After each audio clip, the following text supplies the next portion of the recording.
Greetings, salutations, man. It's something was going on here. It's something like with the storm happening is jacking up my internet or whatever. So I'm gonna do the best I can. Let me know you guys can hear me first. Just want to make sure I got sound, and I'll wait a second because I want to make sure everything's everything. But so when if you can hear me, just type a one or just say I can hear or something like that, so I can know, so I can get. Is my hope that everyone's doing okay. Okay, what up, Jason? What up, Jason? Jason, man, I that was funny. What he said, remember the script, remember the script. That was funny. Yeah, that kind of brought back a whole lot of memories. Man, well, I think I'm out your way on the 22nd. Oh, I don't know if you still at that church. I don't know if you still at that church in Millard, but I'm still in. We're in Gary on July 22nd. So, man, come through. But anyway, it's been a crazy week. I wanted to do some different things today. I wanted to do just some things I've been seeing because I'm going out of town and I didn't have the kind of time to even do things. So I just took a lot of things that I already had and I added some new things with it, but we're going to talk about it. Some things that I posted that obviously Trina had something to say about, and we're going to get into those too. But the first thing that I saw was I posted this, and I want to see what you guys thought about it. Macy Gray.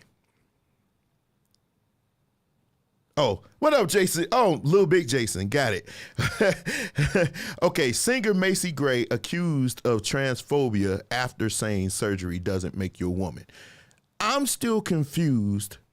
Oh, both of you are on here. Oh, okay, good. But I'm still confused on why this even made a story. And when I saw it, I read the comments and I was like, yo, what's wrong with the comments here? Because she was actually getting lit up in the comment section. And I'm like, whoa, wait. And I'm starting to think, and stop me if I'm wrong, but I'm starting to think that a lot of these people are like bullies. I marched with the LGBTQ XYZ LMNOP over the square root of 4, all over base 9. I mean, I marched with them. I marched with you. And now it's like every time somebody says anything, it turns into World War III. And I'm still trying to figure out why that's even a thing.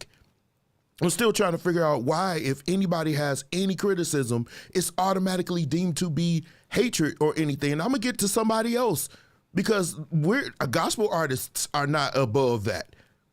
What up, Josh? And so I started to see this and I was like, okay, I need to cover this. But you guys tell me what you think. Was she wrong in what she said? Having surgery does not make you a woman. I'm agreeing with this. It does not make you a woman regardless if you say I identify as a woman. There's certain things, the miraculous things that women do that kind of disqualifies you if you were born with male organs. You know, they can actually have childbirth. Now, I know they're trying to work on that. They're trying to get to the point where men can have babies, but you're not there yet. And even still, there are certain remarkable things that women do. That women are natural nurturers. No man can nurture like a woman. It's just certain about a woman when she nurtures, you see it in action, or some men, you benefit from that. You know, you say, hey, this is second to none, assuming that she is nurturing, but it's your basic, it's like our basic instincts. Certain men and women have some basic instincts. And I'm thinking, why is this an issue? Why is Macy Gray being attacked? But then I thought about it. This is what bullies do. See, this is not about equal rights. This is about power. That's what I'm starting to think. Because anytime you say something about any of them, here they come. Pause, but not really. So y'all can tell me what you think. Was she wrong in what she said? I don't think so. But I didn't think it would be a big deal. But when I looked at the comments, I was like, whoa, what do you learn if you don't learn anything here? In the comment section, don't look at the post. Look at the comment section because it gives you an idea of what people are thinking. It gives you an idea of what the climate is. In the comment section is the gold. So regardless if it's a fake thing, you know, like some skits or whatever, regardless, you read the comments. Some people believe it's real. Some people know it's fake, but still give their whole conclusion or give their input. And you will be able to read what the climate of the room is. That's how I do it. When I go look for content or Facebook is gold. But when I look for content or something that I want to discuss or something that's important to the topic that I'm trying to cover, I go to the comment section. Wait, hold on. Let me see. No transitioning female has been worn man of the year, but a trans bitch got to be. Yeah. Well, that's what I'm saying. And it's crazy. And so I feel like, no offense, well, I really don't care today, but I feel like there's an attack on heterosexual men, straight men, because anytime we say anything, we get lit up. It's only one time you can say something on TV as a black man and not be attacked, and that's if you attack another black man. Next thing, Brittany Griner is in the news. She pleaded guilty. Those of you who don't know who Brittany Griner is, she's a WNBA star. I like Brittany Griner. I think she's an amazing player. I mean, she's a good player. And yes, this is a real woman. She was born a woman, even though she's lesbian, and that's her choice. But she's been held for almost, 7 months, almost going on 8 months in Russia for having drug paraphernalia in her luggage. Now, some people say, well, she broke the law. Here's why this story is important to me. Because I've been seeing a lot of Trumpiacs or Trump tards saying she broke the law. And I'm thinking, You're the last person that should be saying somebody broke the law. You got a whole treasure trove of them, and we're going to hear some more tomorrow. So I don't understand why. Okay, you need to know the law when you're going overseas. I mean, I carry. So I have to look at the map or do research on the states that I am actually traveling in to see if, for one, my license or my concealed carry license is even valid in that state. And if it's not, I need to see what to carry, because sometimes you can't carry in your car. Sometimes it has to be locked away, unloaded in your trunk or whatever. So I understand that part of it. But to hold this woman to say 10 years, wow. And so people say, well, she pleaded she wasn't guilty. No, I believe there's a plan in the works. I believe there's a plan in the works. And part of that plan was for her to plead guilty. But I think some people are being very, very harshly critical of this woman. You know, she shouldn't have broke the law. But when a police kills a black man, here comes all the excuses. Don't you think we see? I see the hypocrisy. And I'm in a group that's called Kanye West, but they never talk about Kanye West. But it's called Kanye West. And when you're talking about issues like this, they say Brittany Griner shouldn't have broke the law. But then when a cop shoots somebody 60 times, oh, he shouldn't have been running. Y'all need, this is so important, because they don't even try to have the hypocrisy. They don't even try to have the racism. And the Supreme Court is just they going ham, y'all. Y'all need to buckle up your seatbelts. It's getting crazy. It really is. So, some people last week, when I said that I finally subscribed to the fact that Russell Wilson may be a simp, they said, oh, why? I had an inbox. I'm not going to put you out there, dude. I'm not. But you asked me, why did I call him a simp?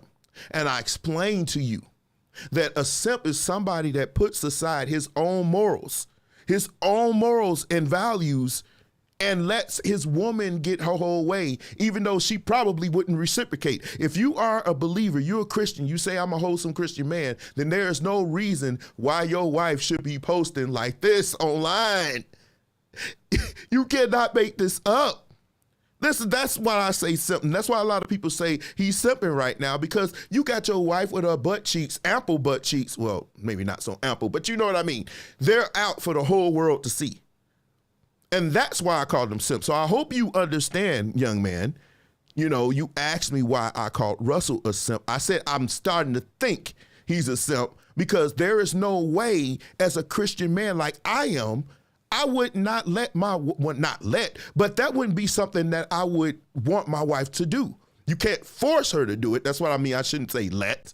But you can, it's something she knows this goes against your values. As a Christian, you're conservative. So why would you post this and the other thing that I posted last week? It keeps happening. You know what that's a sign of? That sounds like a woman that ain't trying to be on your program as being a believer. And I'm wondering how long this is going to go on. Anyway, now the last thing I want to cover before we move on with the show, it's been a couple of posts by musicians, and I want to cover that real fast. You know, I got a little minute. You know, I'm trying to not rush through it, but I'm trying to get through these things. But I saw this post and I wanted to talk about it. So many musicians can play nowadays, but can't flow to save their lives. You got to tune into the spirit and leader and less of your skills. Can somebody please in the comment section tell me what this means? I know what you think it means. Now, this is not a shot on anybody that believes. I'm not taking a shot. I'm sincerely asking, what does this mean? Can somebody please explain it? And when you start to explain it, I need chapter and verse. If I can take something from Gino, chapter and verse. Because so many musicians can play nowadays. A lot of musicians can play nowadays. AIM was amazing. I watched the videos. Man, you guys are amazing. But can't flow to save their lives. What do you mean flow? That's what I don't understand what that means, flow. You got to tune into the spirit. I need a chapter verse. And leader, chapter verse. And less of your skills, chapter and verse. That's all I need, because I really don't have anything. Because we hear this all the time. Musicians, we hear this all the time. But a lot of us don't know what this means. So somebody in the comment section, whether you're watching it now or watching it later, please post in the comment section what you think this means. And when you do it, we don't do just throwing out stuff here, okay? You can save that for everybody else's platform. I only deal with what you can prove. I only deal with that. Okay? That's the only thing I'm concerned with. Right? And then there was another post that was posted. Now, I love Spanky. Spanky is one of my favorite drummers. But he says, "Dear MDs, please stop telling us when to go to the cymbals. We'll fill that moment out. Respectfully submitted, drum department." What do you guys think of this? Personally, I think if you are in the band and the MD tells you to do something, you do it. You just do it. It should come without even question. Maybe they see something that you don't. That somebody placed them to be the leader, and as the leader, they may say, "Hey, I'm gonna do something else." They may, like at Powerhouse, they say, okay, sometimes they say, "Hey, stop, we'll just listen." And they'll tell the drummer to go to the cymbal, and then they'll play something, and then we'll all catch on. But sometimes they'll tell you to go to the cymbals. I don't think anything's wrong with it. You know, yeah, we know you can fill it out, but sometimes what you feeling may not be what the rest of the band is. The leader in charge is the one that has the responsibility to make sure we're staying on course, staying on the same wavelength. And sometimes they need to establish that. And sometimes it's established by you going to the cymbals. You don't know what they're thinking. They're the leader, you're not. So if they tell you to go to the cymbals, drummers, listen to the MD, because bucking against the MD can get you fired. And much as I love Spanky, I kind of agree with this to a certain degree, but you got to listen to the MD. They're an MD for a reason. If I'm MDing something and I decide to say, "Drummer, go to the cymbals," and you decide to buck, it'll be your last gig. It'll be your last gig, or you're going to hear it from me. You might get a strong warning. It depends on, how you went about doing it, right? That would be frustrate me so bad if I say cymbals. Man, and that's what I'm saying, JC. It's like, I hear what you're saying, but the MD's the MD.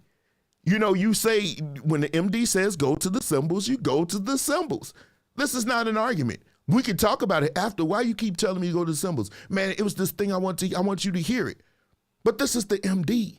Now, when you the MD, you can do it because drummers call out numbers to us. So you get some like DeJuan, and they call out numbers to us. Now, DeJuan, last I checked, maybe DeJuan, when you watch this later, do you play bass? No. But you still call out numbers. 3, 4, 1. You still do it. And guess what? We follow you when you are the MD. 3, 6, 2, 5, 1. We gonna follow you. We gonna follow you. Because that's our job. You are the MD, we follow you. So whereas I kind of agree with what he's saying, but I just think you should just follow the MD. We're gonna have a show on MDs one day. Okay? So that's what I had on that. These were the main things that I saw over the week, the first things, but we have the rest to go to. Now, Preachers Gone Wild, we are in 34. 34. Man, we could actually have more, but I'm trying to spread these things. Pause. Spread these things out. That's a pre-pause and a pause. Thank you. Thank you, Kaylin. The MD is the boss. The MD is the boss. The MD is the one that calls the shots. So you can't buck the MD. And I don't care what you say. You can't buck the MD. Let me get my preacher's rag out. It's kind of hot. These lights, man, I need to get some new lights. And these are LEDs. They shouldn't be this hot. But anyway, let's move on. I know you guys are here. I know why you here. You know why I'm here. I finally found it. I'm so happy. I've been looking for this for so long, man. It was so funny. You know why I'm here. You know I'm here. But I finally, that'll get you fired in a heartbeat. Absolutely. So let's get with Preachers Gone Wild. I got some great ones for you today. And yes, I love it when you guys send me videos because it makes my job so much easier. Thank you, Jamie. Thank you, Cortez. Thank you, Scylla. Thank you, Miss Lynn. Thank you, all of you who send me videos. But let's go.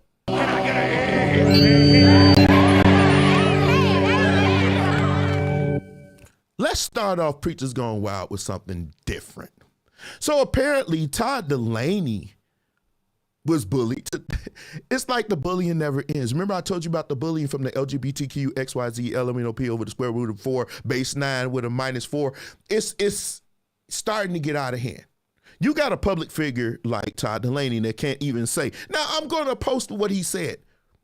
Y'all tell me, was it anything wrong with what he said? Okay, go. And he says, my wife and I were just talking and saying we have to teach our sons to ask women one day, have you always been a woman? Were you born as a girl? And he follows up and says, somebody commented, and he says, used to just be the birds and the bees. Now it's all types of animals. Now, I clearly understood what Todd said. Clearly, I understood what he was going. If I was in the LGBTQ plus community, I would not be upset. They upset at everything. The wind blows, I'm upset. But nevertheless, I would not have been upset with what he said here. Now, y'all tell me in the comment section, did he say anything wrong here? Was there anything he said that was wrong here? I don't think so. You can tell me. Stop me if I'm wrong. I'll wait a second. I got my little likes here. Where is that? If you agree, throw the likes. If you disagree, throw the mad. That's what I want to see. If you agree, throw the likes with what he said. Todd just said he used to be the birds and the bees, right? But here's the thing. Somebody said they disagree. I see the mad signals. I want to understand why. Okay, I'm glad you are here because this is what this is about today. Honestly, I want to hear people give me their conflicting views. Why? What did he say in the comment section? What did he say that was wrong? He said he has to teach his sons. He's teaching his sons to be heterosexual. There's nothing wrong with a father instilling values that he has on his son. We get to the point where we think we should just let children do what they want to do. No, they don't. You train them. I only deal with people that are believers. I don't care about, what y'all doing outside of that. People who are believers, that means I look to the left and right on Sunday and I see you. So that you wouldn't show up to church if you weren't a believer, unless, of course, you're a witch. But what did he say that was wrong? Tell me what Todd said in this regard that was wrong. He's teaching his sons when they want to date a woman, he has to ask them, were you born a woman? Were you born one? We have to ask that. Come on now. We have to ask that these days. And we're going to get on that later. So what did he say that was wrong? I'm still waiting on that. Thumbs up if you said he was okay. Mad faces if you said he was wrong. If you said you don't agree with him saying that. But anyway, somebody decided to comment. His name was Rudolph. He says it's always some church person that always got to open their mouth and let trash come out. Todd Delaney, you have the mitigated gall to refer to trans people as animals. No, he didn't. You so-called Christians got life effed up. It was not too long ago, supposed to be two O's, civil rights when they refer to us as animals. Now you turn around and use that same hate on others, reverse racism. Mad. Is this the representation of the body of Christ? This is how ministers of the gospel treat God's children? The church is doomed. 100. Demons are leading praise and worship. This is why I can't do you church folk no more. I don't understand first of all, sir, he never called you an animal. He said it used to be birds and bees. Now it's every type of animal from birds, bees, gizzards, lizards, beans, greens, potatoes, tomatoes. I mean, he's just saying it's like so many up in here where there's no clear identification between birds and bees anymore. It's birds and bees and bumblebees and cocktains and octanes and every other kind of fane and tanes. We got all these different things, and he's just basically saying it's so confusing, and it really is. I don't know what to call some of you sometimes. I mean, because you get offended even when we jack up. Like if I see some woman in Old Navy, which I have, getting a t-shirt, right? Just getting a regular t-shirt because, with a green screen, it's better when you wear black. So I try to find a black t-shirt and I got to say, excuse me, ma'am, can I get by? Ma'am? I'm like, I'm sorry, but you got gazumbas. What are you? I'm so confused. I don't know what to call you. So you can't get mad at us. But the man clearly did not call you an animal. He said clearly birds and bees. He said, look, there's no distinctive difference. There's no difference between, now we got birds and bees and everything in between. How can you not read that? I can tell you why. Because now that's what I was missing, sign language. But you just like that. You got to be right. You got to find something, a hill to fight on. Even the Romans, that's what ended the Roman Empire, one of the many things. But they got to the point where they felt like they needed to fight every battle. You didn't need to fight every battle. This is not a battle to fight. Todd Delaney didn't say anything wrong. So now you get mad because he teaching, and I saw some of the comments, you don't teach your son that, you teach your son to love. This man can teach his child whatever he wants to teach his child. I would say that even to a racist. Now you can't, I would be against you teaching your son racism, but it's still your right to teach your child what you want to teach them. You don't have the right to come on somebody's page telling them how they should raise their children. If they are wrong, they will see maybe that they are wrong. But if you don't know them, you don't go to their page doing that. And I invite you to do it to me, because those of you who follow me on my page, you know I can bring the smoke when I want to. What are you saying, Kaylin? Let me read what you say. People will always have their feelings up in right about everything. Right. About everything. It's like you find anytime somebody say anything in criticism, here you go. You mad, here we go. You just get upset. You got to do your Super Saiyan stuff. You got to get your powers out. You mad. But he just said something that should be easily, come on, y'all. Is this where we headed? I actually just saw Thor today. Great movie. I think you guys should see it. I just saw it today, early today. And I'm going to let you go watch it, but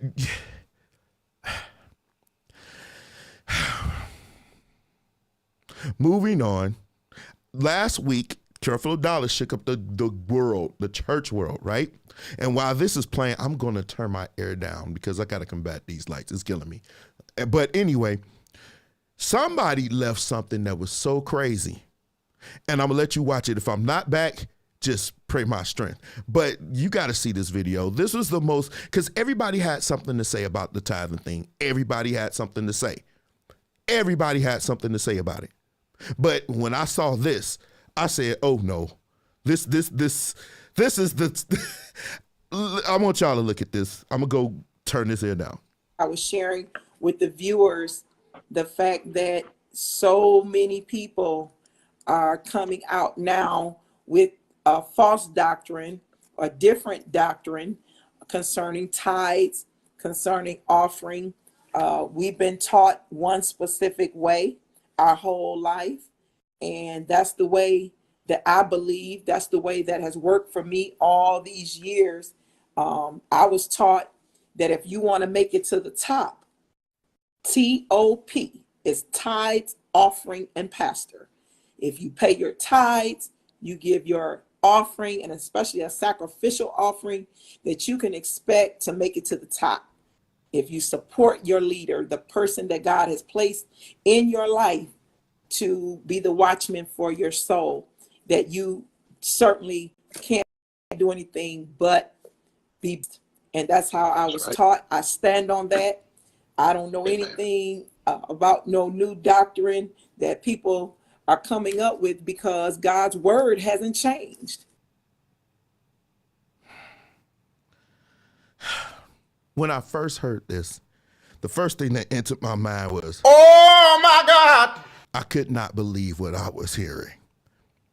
Have we gotten this far? See, this is why I only deal with those people who actually take the scripture and go line by line. Because when you start adding stuff like that, it gets too crazy. Now, when she said top, I was thinking about those papers that you use to do, well, anyway, yeah.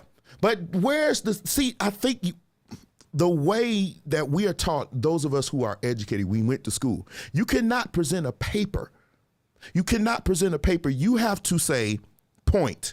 Let me help you. This goes for everybody. And I don't care if you say, oh, you ain't a preacher, you can't tell me nothing. You need to listen, because this will help you. This makes you better, okay?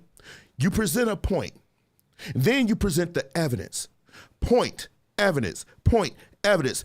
Try not to present a point unless, of course, it's commonly known, common knowledge, I guess you could say. If it's that, you don't need to, right? But you make a point, then you support that point. You make a point, then you support that point. That's the way you really used to do it. And they teach you that in Communications 101. You don't make a point without proving it. And I think that's what's happening with this whole tithe thing. People are making points and then they're not presenting anything. She gave absolutely positively no valid support for what she said. And where do you find support? Well, if you're speaking theology, you're saying what God's going to do, then it must be some example written in scripture where you can present and say, this proves what I'm saying is true. But what is happening is we're saying at best, oh, I'm making a point. And then we go to the scripture, we cherry pick and say, see this little thing right here, but you're not going through any concordances. You're not using any commentaries. You're not using anything to try to make sure you get this thing right. You just say, oh, it sounds like it's supporting me. And this is why we are here. This is why we are here. With the whole tithe thing, we should have been beyond this. But we're here now because for so many years, somebody teaches you something, and if it's your pastor, you should give an ear. I'm not telling you to not listen to your pastor. But what I'm saying is you should be able to look at scripture and see what they're saying is true. Now, if you have a pastor that's saying you can't go behind me and do that, then you need to leave that church. Because Paul even was enamored that the Bereans actually did that. It actually made him feel good. For one, it showed that they were listening. Okay? But when she said something about top, now, some people got a different meaning for top, but when she said top, I was like, whoa, wait, where is she going? She said this. And then I saw another video today that I posted. I'm not, even going to post it. By the time I found it, it would have taken too long for me to edit it. But Ivy Hilliard actually said some things on his. And one of the things that I am seeing, and I'm not being disrespectful, I'm just saying, now that Creflo has said that tithing he never said it was not biblical. So stop telling that story. He never said it wasn't biblical. That's not what he said. So I think if you're going to tell the story and you're going to try to combat him, then at least have what he said accurate. He said that's not biblical. That's not what he said. He just clearly said you should not be mandating. It's not a curse. You're not going to be blessed. You're not going to be cursed. So I found that a lot of people have been going and saying now that tithing is before the law. Now, I have yet to give you my synopsis, and it's not going to happen today. But I will tell you this. I'm going to give you information. Now, you can take this information and do what you will. Do not be disrespectful to your pastor. Do not be disruptive to your ministry. But take this information and see if I'm telling the truth or not. When they say tithing was before the law, I won't argue it actually was. But it wasn't a system before the law. There's no record of that in scripture that it was actually a system. That's number one. Number two, he did not give tithes of his own wealth. He gave of the spoils of war. That's number two. That's evidence. So when they say he gave tithes of all, you got to complete the sentence. All, it begs the question, all of what? The spoils of war. So that's two. Number three, tithing was older than both of them. A lot of cultures, pagan, even, they gave a tenth of the spoils of war to their king or priests. It just wasn't limited to that one instance. It was a custom in a lot of cultures in that time. Go look. It's even in Egypt. It's in a lot of cultures, Arab cultures, Indian cultures, all of it goes back thousands of years. This was not something that was this shows. No, it does not prove tithing for the law. Now, here's the thing. Now, I'm going to help you. You're going to lose a battle with Hebrew Israelite, because if you say tithing was before the law, so we should still be doing it, so was the Sabbath and so was Passover. But we don't do either. Hebrew Israelites will light you up for that. Be careful when you say it's before the law. I'm not arguing with you. I'm saying that it is before the law, but it was a one-time event in this regard. But giving a tenth of something was not new. If anything, it was pagan.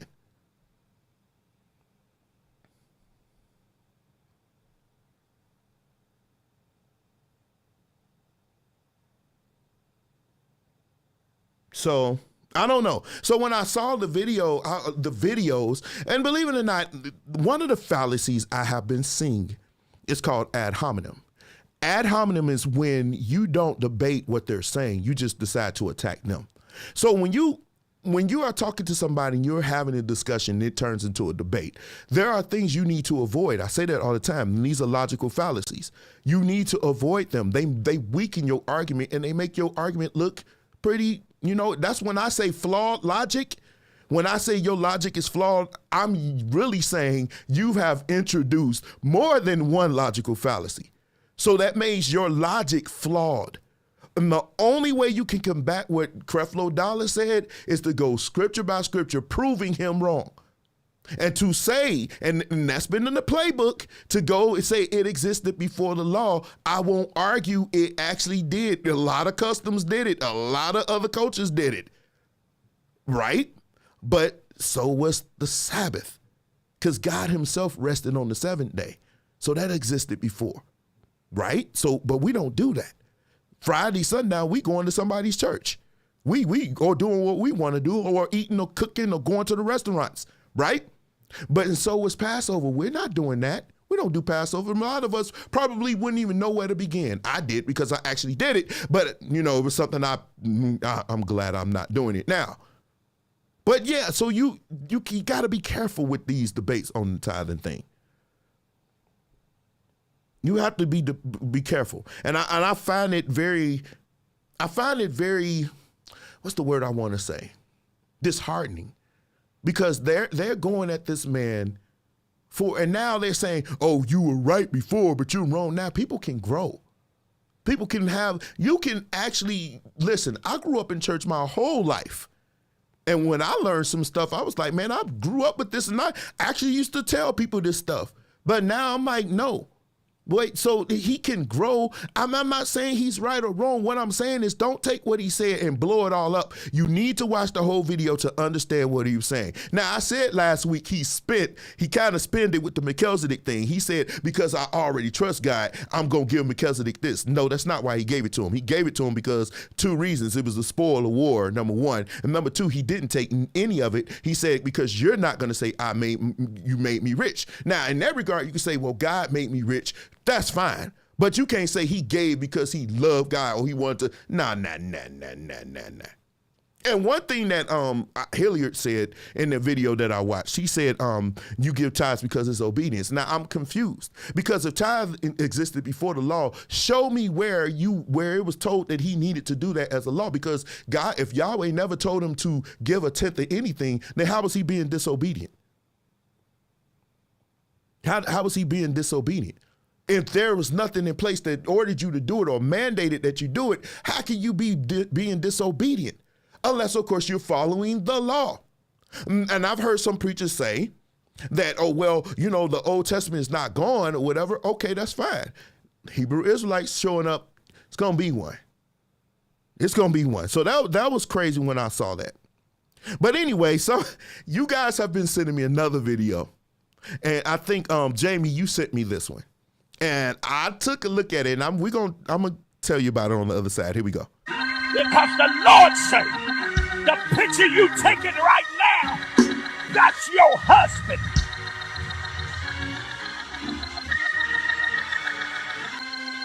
Yeah, that's your husband. And the Lord said, take one more picture and lay that camera down and go to shout like you shouted like you lost your mind.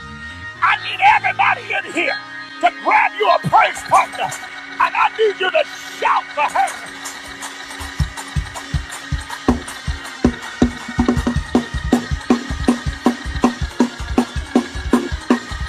Wait a minute. I'm picking up a jealous demon. I'm picking up somebody mad. Oh, but I gave you a key. It was a gold key. And I gave her a gold key. Do you still got the key? Do you still got the key? Walk over to her and show her your key. Just show it to her.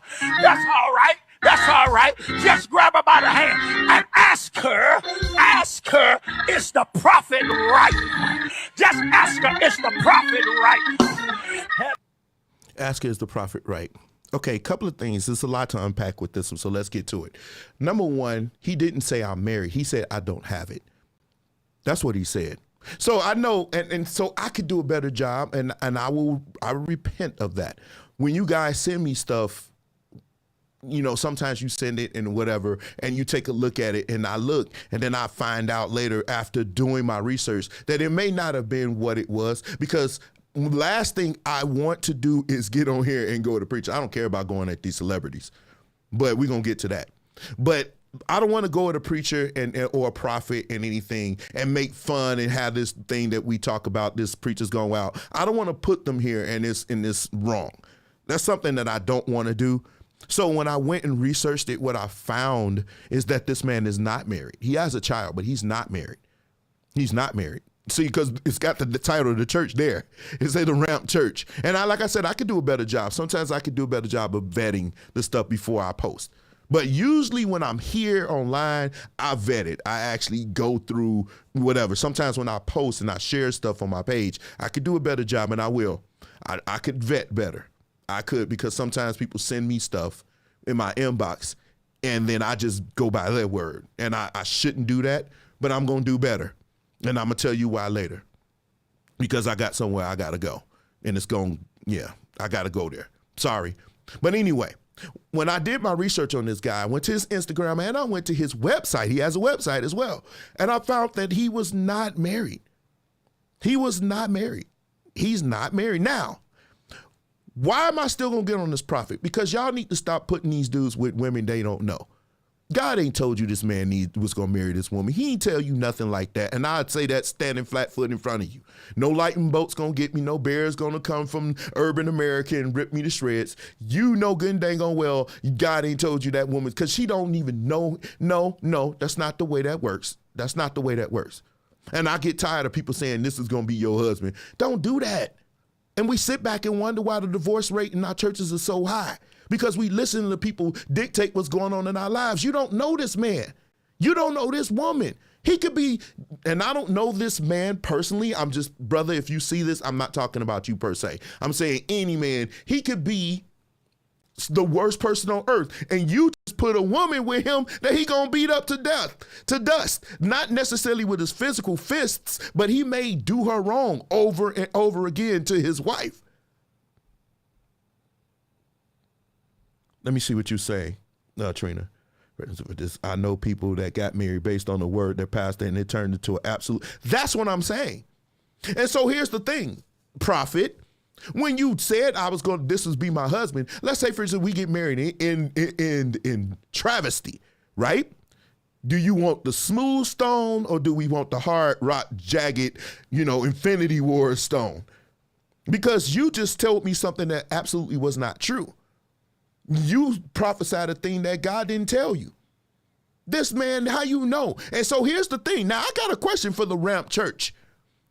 If and when this man does not marry this woman, are we going to hold that prophet accountable? Are you going to hold him accountable? I don't care. It ain't my church. But are you going to hold him accountable? Because he said something that wasn't true. Did y'all at least go out to a date? Did y'all go to Buffalo Wild Wings after service? Because I love Buffalo Wild Wings. I don't care what y'all say. All drums. I don't care what you say. But I like Buffalo Wild Wings. Don't judge me. But do you want to go there? Are we going out to coffee? Are we going to have a conversation? This man just said God told him we're going to be married. So we owe it to each other at least to have a conversation. You shouted around the church in your shoes, your flats. So are we going to have a conversation? How many of y'all ladies watching in the comment section, if some man came and prophesied to you, say for instance the musician, oh God, Lord help. But let's say for instance a musician, come up here. God told me that this is going to be your wife. Would you go out to eat with him that same night? Bro, I mean them flats. I can't do flats, Rosie. I can't do flats, man. I don't, and this is a pause in advance, and I'm going to go ahead and run that right now. But I don't want nothing I'll have to work to eat. I don't want nothing like that. That's why I don't like that. And I don't like, what's the things, crab legs? Marvin Sapp took us to a nice seafood place. I might go when I'm in Atlanta, but I'm not going to get the crab legs. But them crab legs, they were good, but I don't like, now Marvin, he's very good. He's me, I'm like, I don't want to work through this to eat. I just want to just pull it out, pause. Ooh, that's a super pause too. Oh my God. But I can't do it. But anyway, are we going to hold these prophets that say this kind of junk? I'm still waiting on these prophets that telling y'all going to be millionaires. Some of y'all, I need to borrow $5. Definitely. You can pay for my rental car when I go to Atlanta. Since you a millionaire. And he said by midnight, I need that to happen. I need that to happen. I'm just saying, y'all. I'm just saying. Anyway, that was crazy to me. We need to be careful with that. And we also need to be careful with these baptisms. I saw a couple of things that was sent to me that was amazing. The first one was sent to me, y'all about to crack up. Check this out.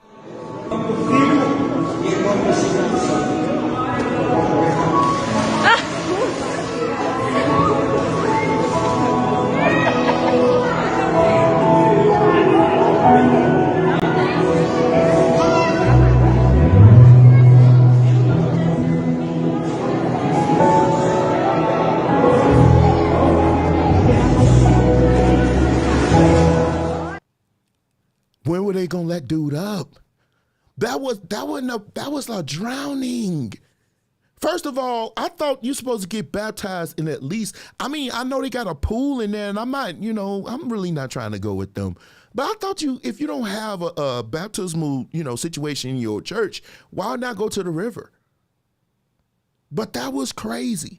And yes, I'm the petty one that was putting the counting, because I was like, oh, no. I got to count this. And I want y'all to count with me. 1, 2, 3. He held him in the water. I'm like, bro, are you ever going to let him up?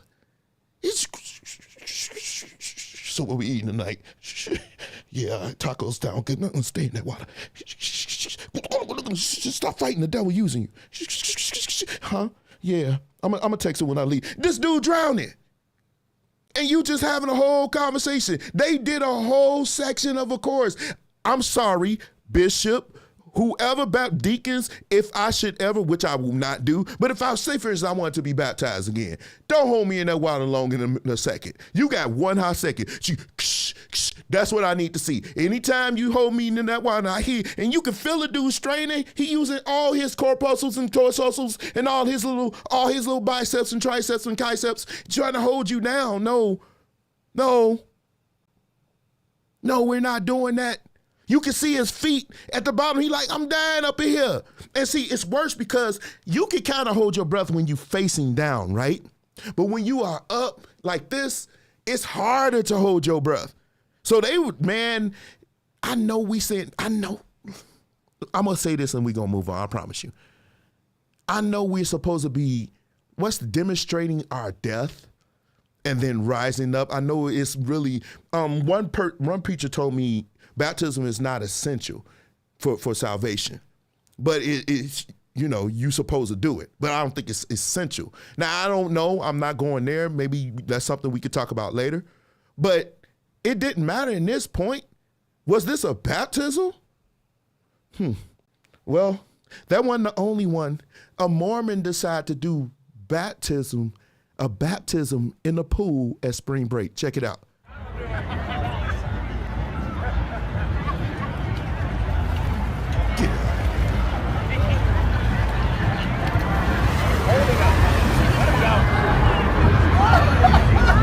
Are you okay? Sister, come here.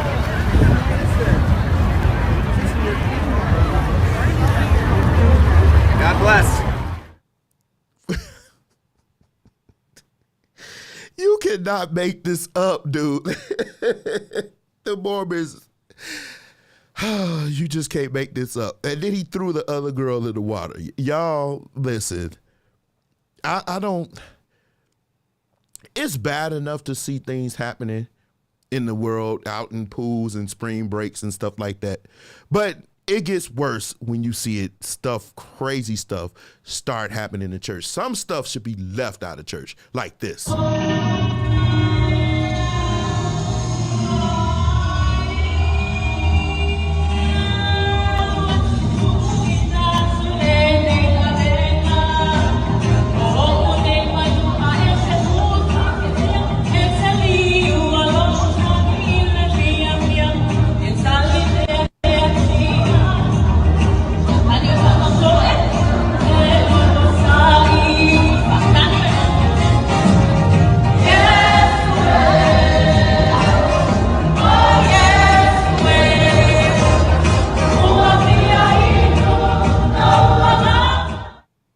Okay, so can somebody please tell me what was?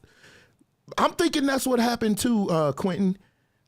When I saw it, I was like, okay, maybe she mad or no, but she kind of feel a certain way because that lady was leading the solo, and maybe she felt like, oh no, you doing my solo, and I ain't going for it. But good Lord, that first swing, that's why I had to slow it down, because when I first got the clip, it just happened so fast. So I couldn't do a lead in or anything. So I had to kind of slow it down so you could see it. But that first swing, that was on something, man. That slow motion, that was beautiful.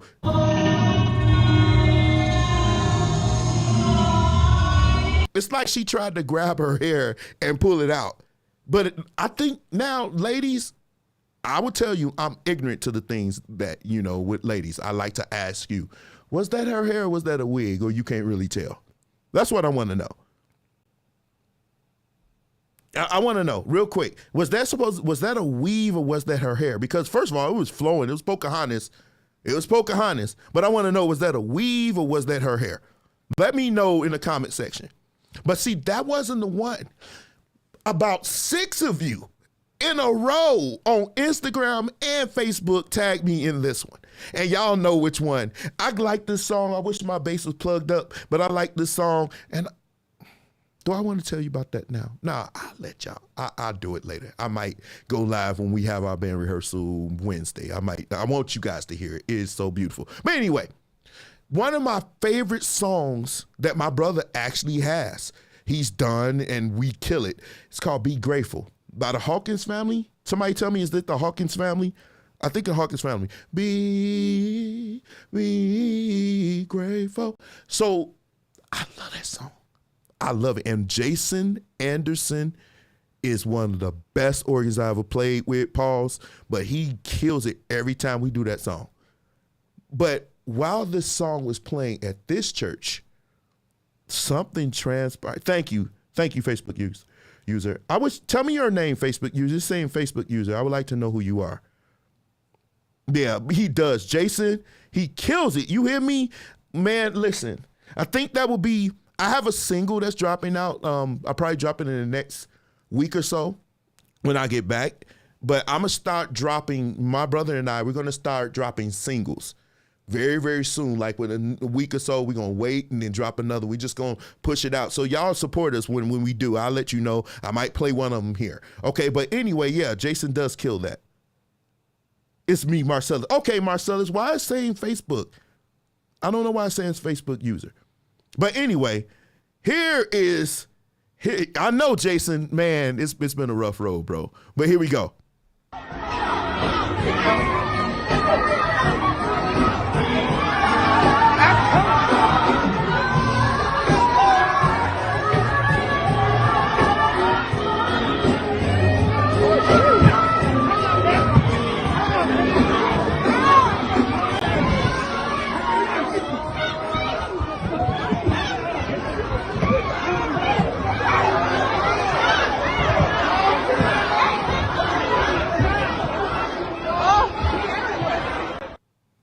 Okay, that's a lot to unpack. But the choir, hey, listen, the choir's going to keep singing. Marcellus, the choir's going to keep singing. And I applaud that choir for keep doing what you're supposed to do. That's right. You don't stop. When you see something happening, you don't stop. The only time you stop is if you hear fireworks, okay? Then you need to disperse. But up until then, you be, you better. And I'm going to do it. I'm be like, woo, look, nah, look, razor. You know, and I might tell Turbo, or Dio. Raekwon already going to see it. Knowing Raekwon, he's already going to be up there. You know, that's the way Raekwon is. But nevertheless, man, they listen, we doing this thing. We finishing this song. But somebody, I think Miss Lynn told me that what happened was there was a funeral. Now, somebody, please, some of you're better at doing this than I am. I mean, I'm a very good investigator, but I'm better at research. So I'm better at research. But when it comes to getting the tea, I'm not that person.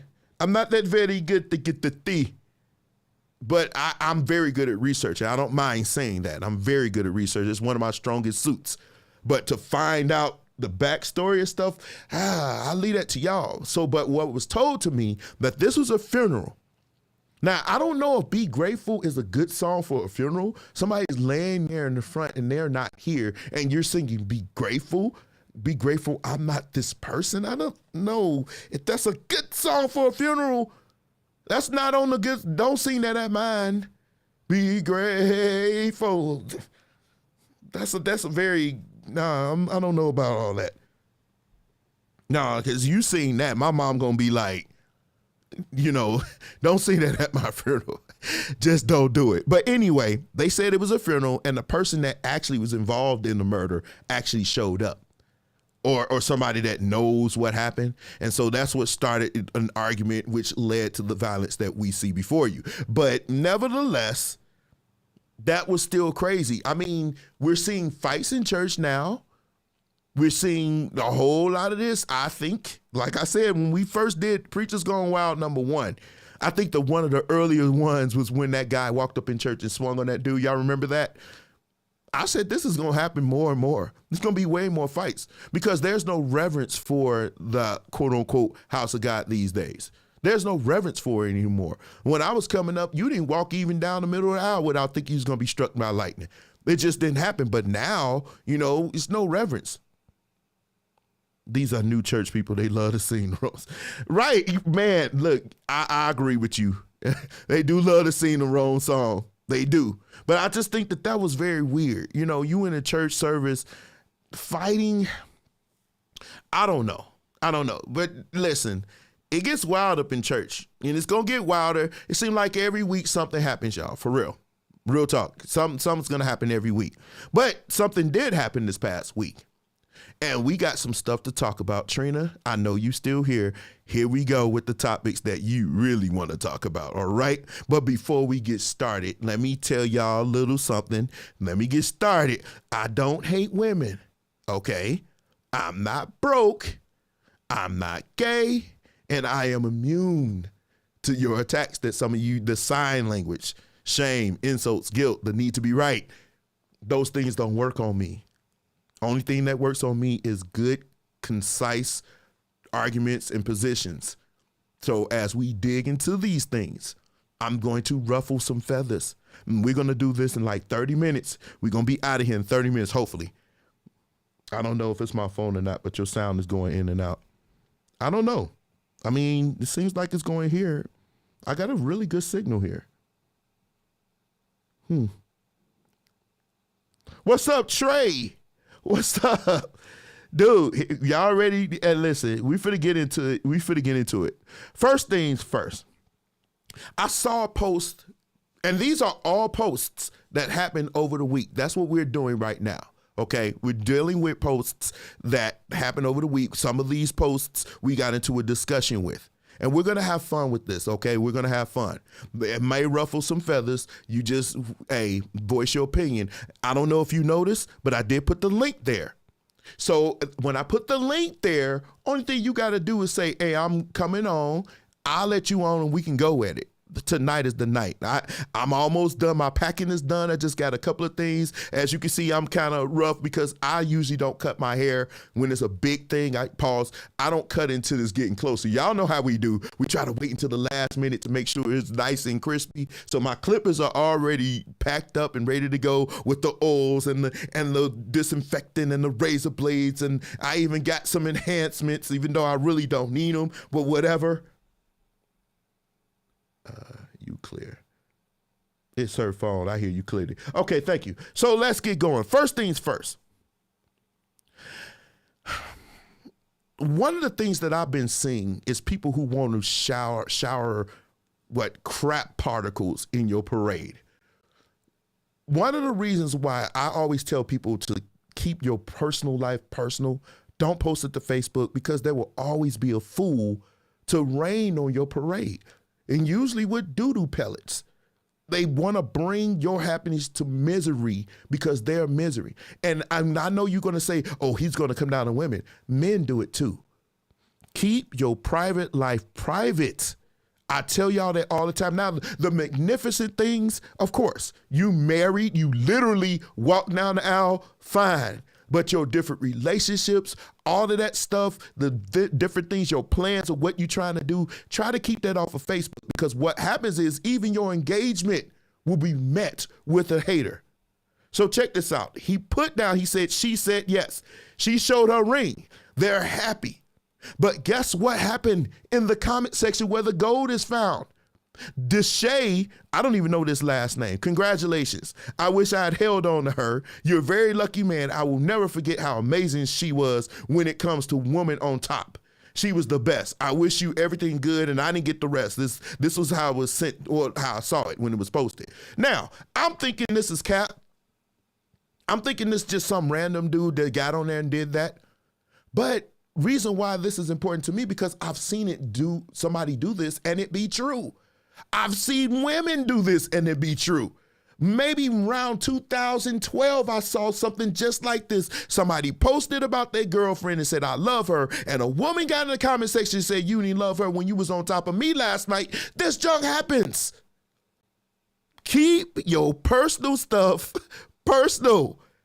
Do not bring your personal stuff on Facebook. It ain't everybody. You know, you got some people out here, oh, if he could do something private, then you don't need to make it. No, keep your stuff private. You want to know why? Because you end up being like some people we know that I won't call their names. They putting their boyfriends or they not husbands yet out on here saying, oh, we together. And then the next thing you know, Michael B. Jordan, y'all broke up and everybody in your business.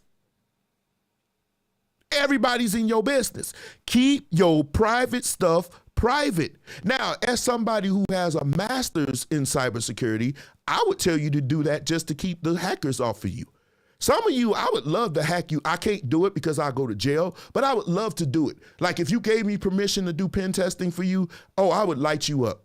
Because you so easy. You put all your business. I know your children's name. I know their favorite place. I know your favorite color. I know where you go to church. I know what kind of car you drive. I know your family members. I could use that to hack the mess out of you. And then you sit back, how my identity get you? You gave me everything. We use that to crack you. We use that to get into your passwords. We use that because you've given us a direction. I have an app right now that I can use the information that you give me, run it, and just keep, and it just roll all night. I could just leave, go to rehearsal. By the time I come back, I didn't crack into your dang on email, or at worst, I'm sitting outside your house. I wish I can go get it. I'm not going to go get it. It's this little thing. I got two of them. One of them blocks your internet and the other one where I act like I'm your internet. And the only thing I need is your password. If I'm in your internet, I'm lighting you up.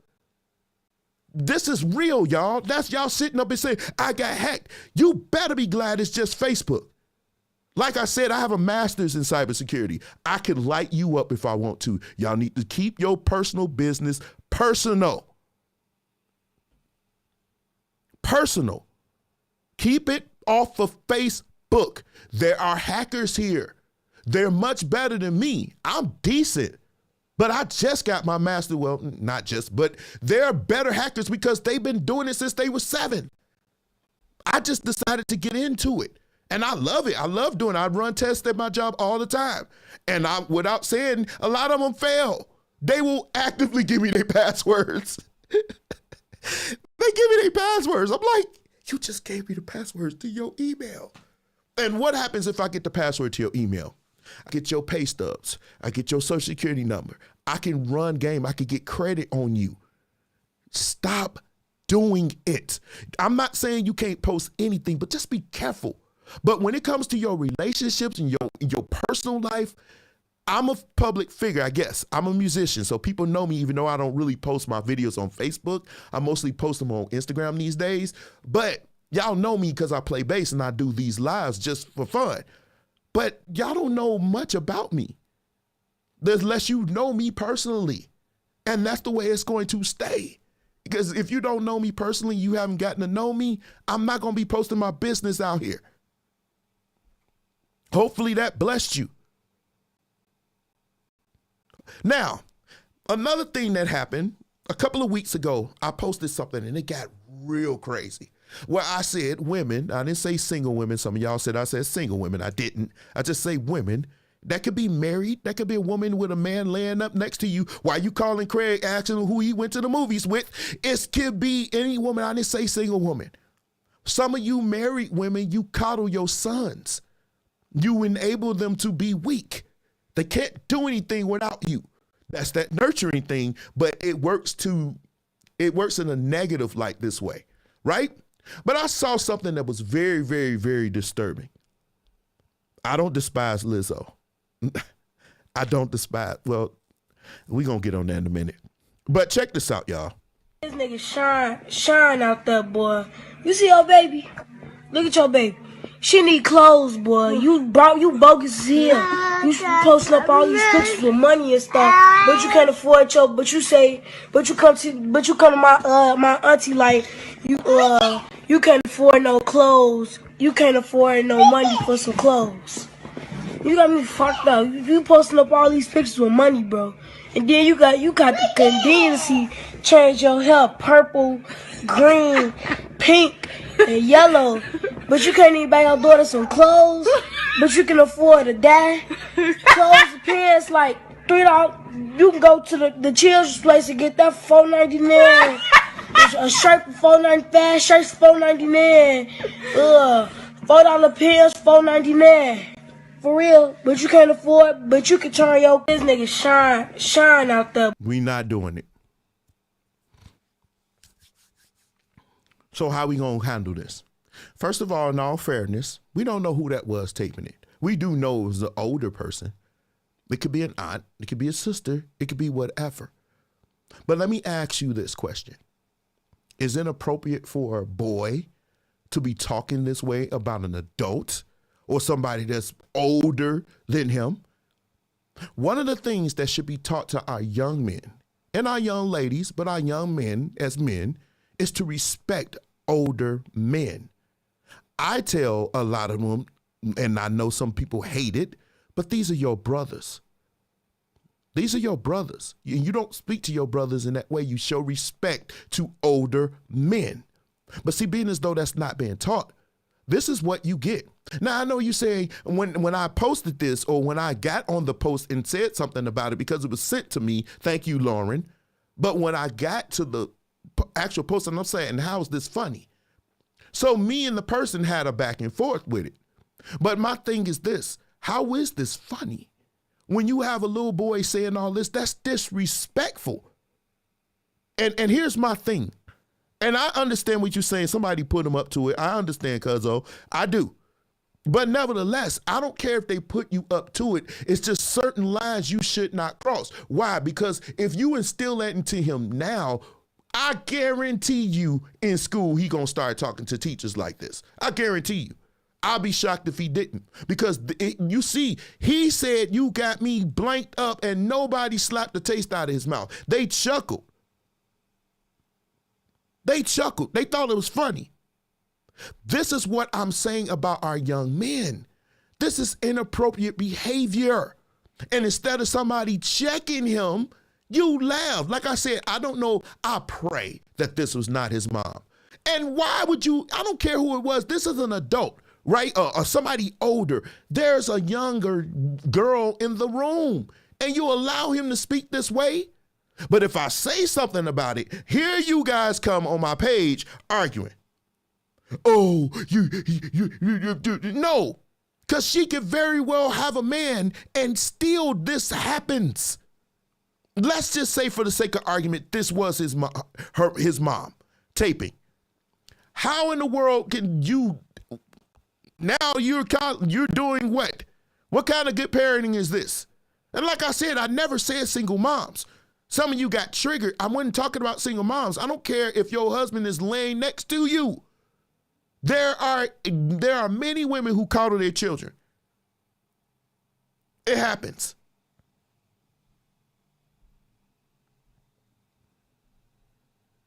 So I don't understand how when I went at them and the ladies in the comment section could be so nasty. I just don't understand how some of you even can conjure up a man acting the way you do. You are so nasty. Anytime somebody say anything or criticism about you, you already mad. You riled up, you triggered, you ready to go. And some of the things that you say, you don't know me, and the cuss words and stuff that some of you use in some of these comment sections in some of the groups that I'm in, which bring me to this.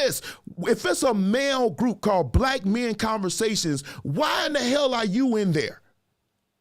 You're being disruptive, disrespectful, disagreeable. Why are you in there? We're men trying to have discussions, and when something is posted, and it could just be something just as simple as, we kind of like women with their natural, we're going to get on that natural face. We're going to get on that in a minute. Here you go. If you gay, just say that. Why are you in a men's group? Why? Now, men, if you are in a woman's group, that don't look good on you either. Let the women have their discussions. And no matter how disgusting it is and how triggered it makes you, stay out the women's group. Unless, of course, you want to be a woman because, we talked about that already. But stay out there. Let the women have their talks. You don't walk into a salon where they getting their hair and nails done and have their conversations with them. Certain things we men need to be able to talk and women need to be able to talk. Now, I'm not saying you can't go, ladies, but why not go and try to learn? Like if you're a woman, you saying, hey, I really want a man. I want to know what men want. I want to know what drives them. I want to know the kind of woman that they're looking for. Then shut up and listen and learn. Men, shut up and listen to the ladies. Let them talk. Now, we've heard you talk for 50 years, so kind of, it's going to be more of the same. But we still can listen to you. Some of you got different perspectives, Trina. So I don't understand that. So when I go on my tangents talking about this stuff that I see, it shouldn't trigger you.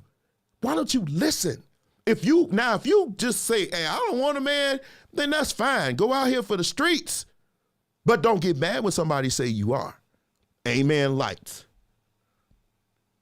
Now I saw something else that was posted that got me kind of more and more the whole 50-50 thing. I know we kind of talk about that. She's whatever. She's putting that young. Exactly. It's grown folks' business. He had no business there in the first place.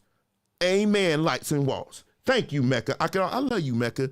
Man, I wish you was going this week, but you ain't. I know you're not around. But man, I hope you do go to Atlanta. Please do, Mecca. We miss you, baby. But anyway, let's go. Check this out, y'all. Bro, you're not supposed to let your woman take care of nothing. She took your last name. And even if you're not married, if you're in a committed relationship, you go pick her up. See, we're in this new society now, right? Where she got to open up her own door. Exactly. And what happened is most women have seen all this new shit. And you know why you get all this stuff on people with social media with women saying why this and why that? Because they ain't never seen a real man. You ain't never even heard of a real man. That's cap. Okay, first of all, you probably never heard of a real man. That mean you don't have a father. I got it. But or you don't go anywhere where real men can go. So you don't know where to find them. You don't know where they are. You don't know any of your life. That's horrible. That's cap. I believe almost every woman know where a real man is. Now, they may not be somebody who want to date, but they know where they can find a quote unquote. And define real man to me. I wish y'all would stop saying real man. What does that mean? Real man. I never heard too many men around here talking about real women. I haven't heard it. Now it does happen, but it doesn't happen nowhere near as many. I hate when men, simps, panda bears, and every last one of them get on here talking about a real man. You don't know what a real man is. Real man. But I can guarantee you, he's right about one thing. You never had a real man, because if you still single, then you never had one. Because if you had a real man, then that means you messed it up. Because if there's no way you can have a real man and you not with him, unless, of course, he died. Now, just because, no, I can take that into consideration. Maybe y'all just didn't click. But what about a real man you wouldn't click with?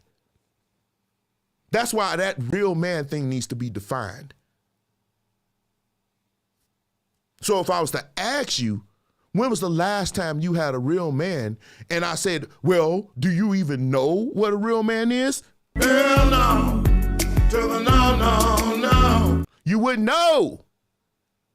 Because a lot of you don't even know what we want. So you don't even know what we like. So how do you know where to find one is?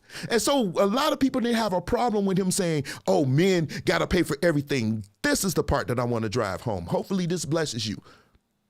It's kind of hard to be that traditional man to a modern woman. Because a man that pays for everything, including that's a traditional man. So that means your degrees, your jobs, your businesses, and all your accomplishments don't mean nothing. Your job is to get in this kitchen and to cook, to clean, to care for the children, and just be my helpmeet when I get home.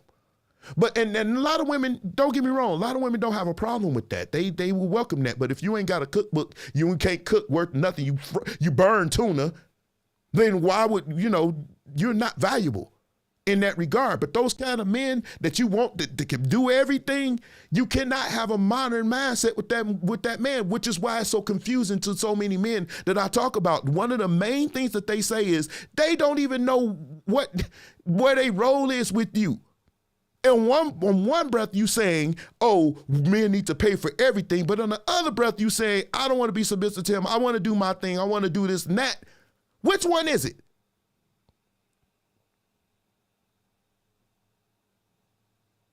Well, we know, listen. We already know how that go, my boy. We already know. Listen, we know what this is about. This is Super Sep right here and a panda bear. But at the end of the day, it sparked discussion because in the comment section where the gold is found, you got a lot of women say, where you at, King? Oh, that's what, yes, this is what I'm about. This good talking right here. And then you got the super simps up in here saying, yeah, he right. You look, let me put it up here. You got the super simps up in there. They love it. But at the very end of the day, there are a lot of men out here that want to be that man to take care of everything. Now, we know that's unrealistic now. You kind of do need two incomes in these days. You do. Not a lot of men make that kind of money. There are some, but the percentages doesn't work for you. But you want a man that can pay for all the bills. And it's very easy for rich men and wealthy men to say that junk. And that self-righteous junk gets on my nerves. And even though I'm somebody that probably could do that same thing, you'll never see me on my high horse doing that because I know what it was like to struggle. I know what it was like to build. I know what it was like to be on my hustle when I didn't really have it like that. And I'll be doggone if I let some low-value woman come and tell me I'm not good enough for her. That's not going to happen. Because if men had that same energy towards you, you can't take it. Because the stuff that you find valuable, we don't. And the stuff we find valuable, you think is null and void. A lot of women don't like, however, can both sex work together in love and respect with all these gender roles? No. Not if you come in, not to these kind of women, no. I would love to. But what do you mean gender roles? So a father can't be a father? What do you mean by gender roles? There are some roles that are going to be gender. You can't be a father. That's my role, and that's a man's role. Unless, of course, you marry a woman that's trying to be a man, and even still, it's not the same. You're going to have a gender role if you marry a man. So what do you mean by gender roles? If you're talking about cooking and cleaning, yeah, we both could do that. Well, I understand that. But if you're the kind of woman that says he has to pay all the bills, then what does that leave you to do? He doesn't benefit from your job. He doesn't benefit from your degrees. And those kind of men, yeah, they want a more traditional woman. And guess what that entails? Cooking and cleaning. He's paying all other bills. What else you gonna do? And I think, let me tell you this. You're a fool as a man if you pay all the bills and she out here working and y'all splitting the at-home duties and she just stacking her money and you just paying all the bills. You're a fool if you do that. That's just dumb.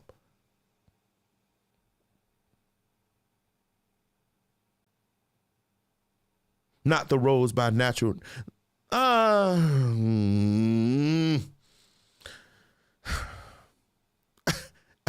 You gonna lose me with that one. You lost me with that one.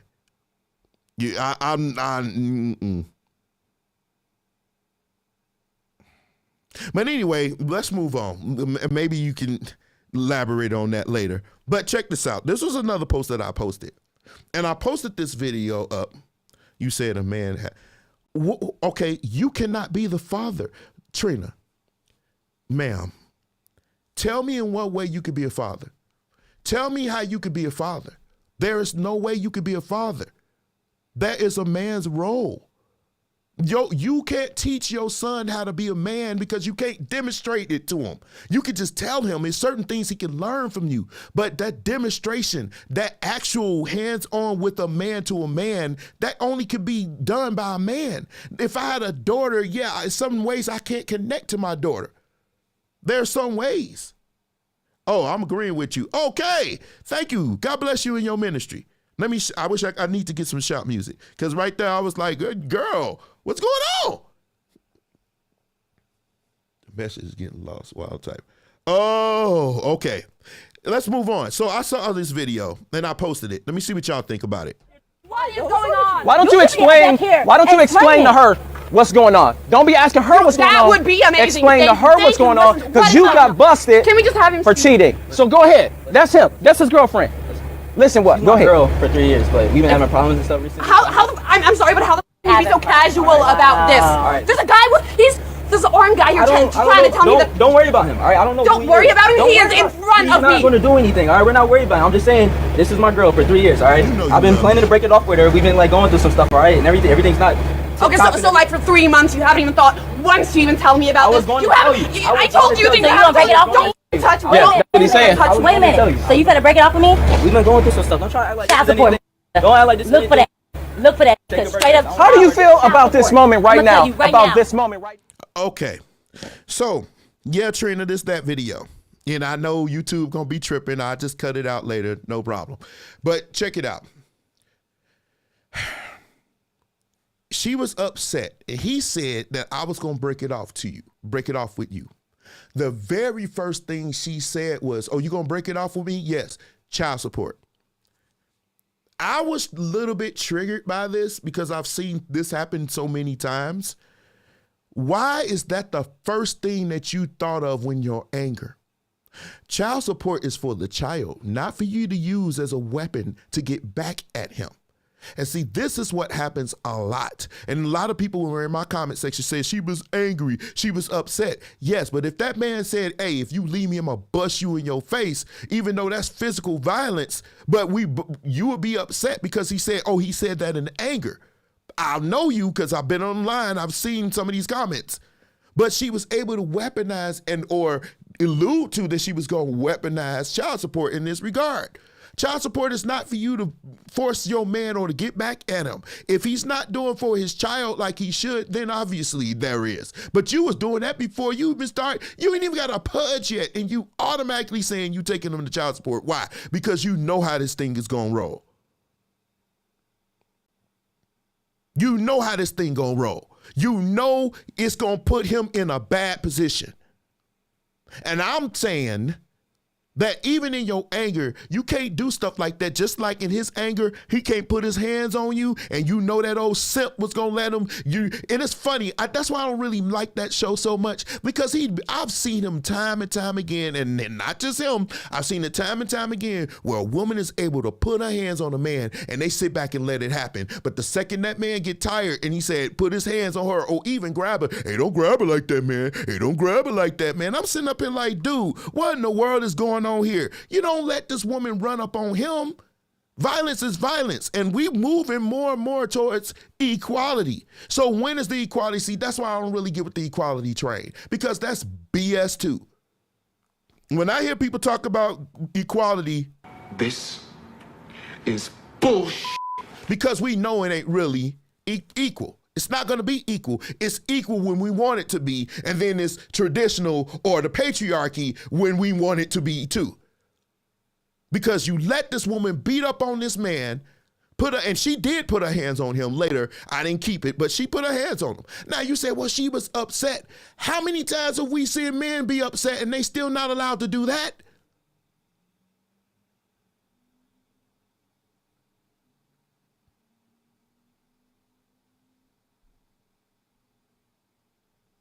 Let me see what you're saying.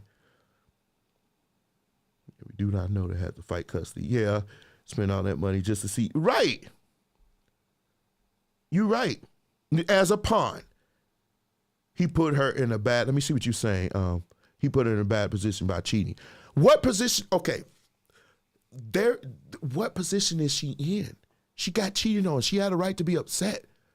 But so the position that you were in is saying, put this man on child support without even the baby. We don't even know, the baby ain't even here. You don't even show, your feet ain't swollen. Your belly ain't out there. Your nose ain't get puffed up. Your butt ain't sticking out or breast ain't getting bigger. You ain't even showing. And before you not even in your second trimester, and you automatically saying, oh, this child support.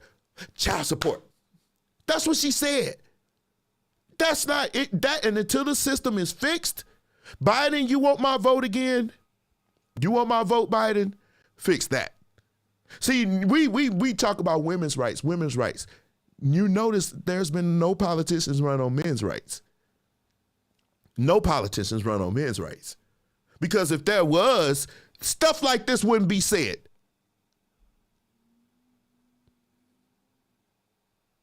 Exactly, Mecca. She spoke that in anger, but he could have blasted her teeth out in anger if the shoe was reversed. I wish I had that another video where this woman cheated on this man. It was all in his face talking crazy. And the second the man was like, hey, get off me, the dude stand up, hey man, you can't put your hands on her. But he was not allowed to act out in his anger. But she's allowed to act in hers? Oh, because she said child support, women can't fight us physically. Most of y'all know y'all can't beat us physically, even though some of you try. But you know good and dang on well, you can't beat us physically. But what you can do, you got other ways to hurt us. You got the system. That's your biggest one. And she knows that.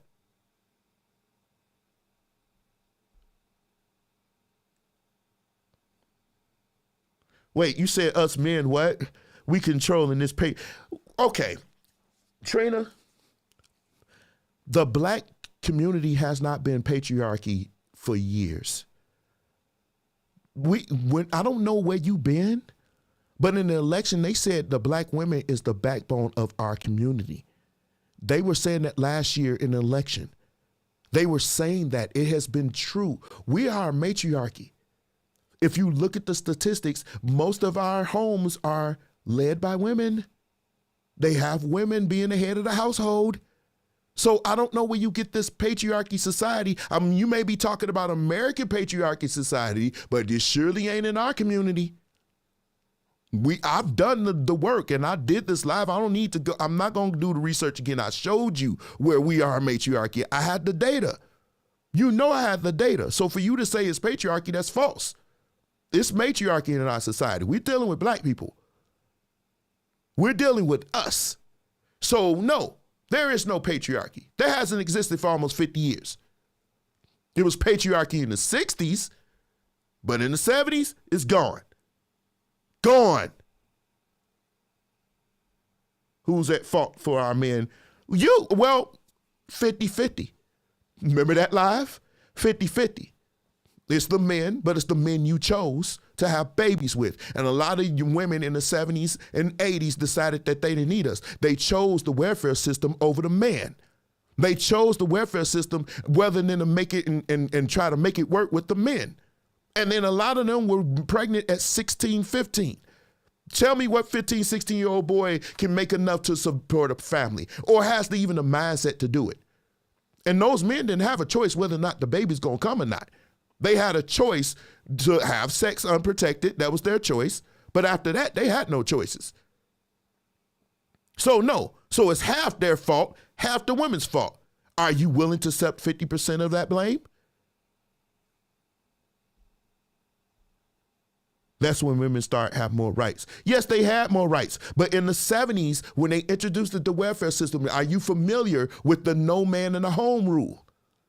When they sent social workers to the house, that if they found the man there, you were going to lose your home, you were going to lose the food stamps, and you were going to lose that once a month, whatever, that first of the month, grab your check and get on. We knew that. And that existed since the 70s. Look this up. It's half and half. Half of the men's fault, half of their fault. We're willing to take the 50, but y'all don't want to take none of it. And that's the part that's frustrating to a lot of men. We always have to get the full blunt or the full blame of the reason why we are here. And if you do take any accountability, it's like kryptonite, but you don't want to take that. I'm not giving you more than 50. We'll take our half. We'll say we're half of the blame. But guess what? That still leaves 50%. Are you willing to take that 50%? Doesn't seem like many of you are.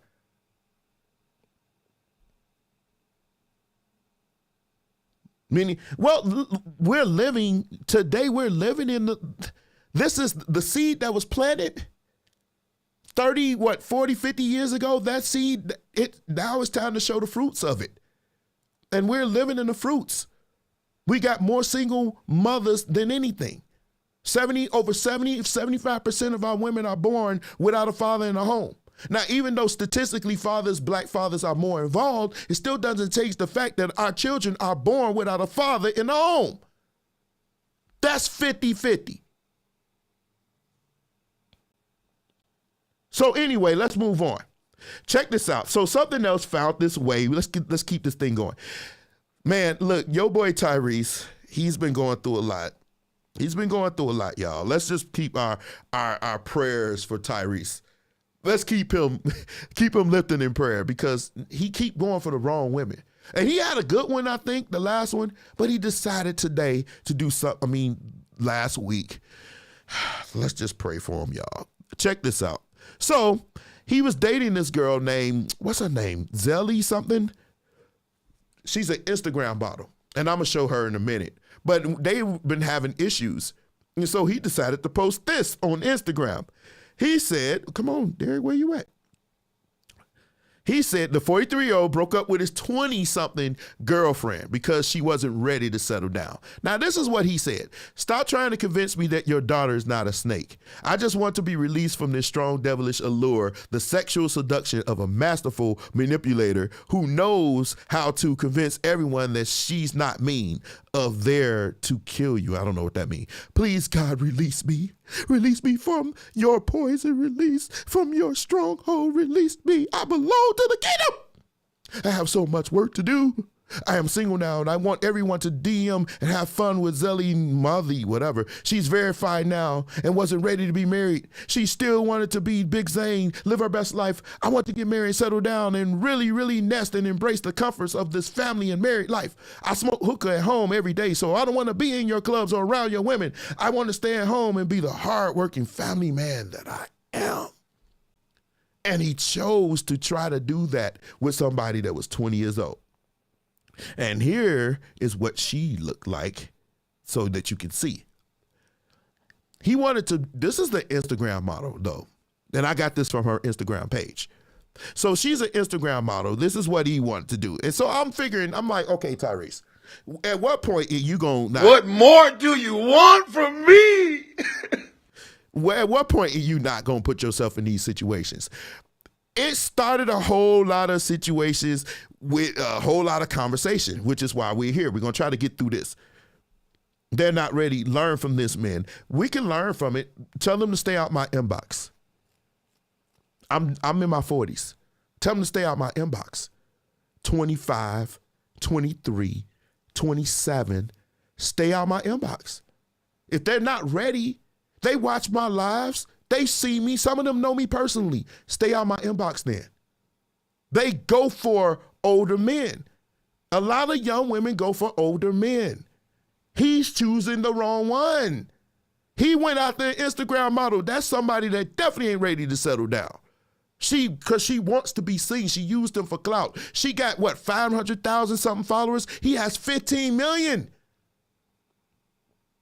I don't entertain them, but that's me.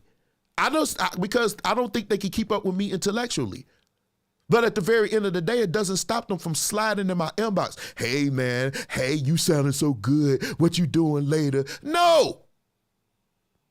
And a lot of men, they go. So there's some women that say, we don't want your old creepy self. That's a lie. That's a lie. That's a lie. I wish it wasn't true. That's a lie. Dude, he's in right, Samuel. I agree with you to a certain degree. And so, but when I looked at this girl, I was like, but look at this. She got Pocahontas. Everything she has on was crazy. I was like, man, I don't know. I don't know what, because she got the fake baby hair that she combed down and she got all that stuff. I don't know what you would look like without all that stuff on. I mean, what do you look like without all that stuff on? And so I don't know. I'm just saying, when I see that, I was like, okay, this is more of that. I'm saying this is more of that. But what really triggered this is when I saw this post by a lady named Nico. You can go to her page if you want to see it. But she said, ladies, come look at this. These men are run down and ran through with kids everywhere and emotionally unstable. Now they want young women to sacrifice their youth for their entertainment and ego. And they want older women to feel bad for loving themselves and not being caretakers. That's key. All I know is if I can't win with you, ID's sure winning without you. That's fine. Ladies, the game has changed and the ball is in your court, and that's what scares them. City Girls 3, Mr. I Got Options 0, right? So here's the crazy thing that I've been seeing. Uh-oh.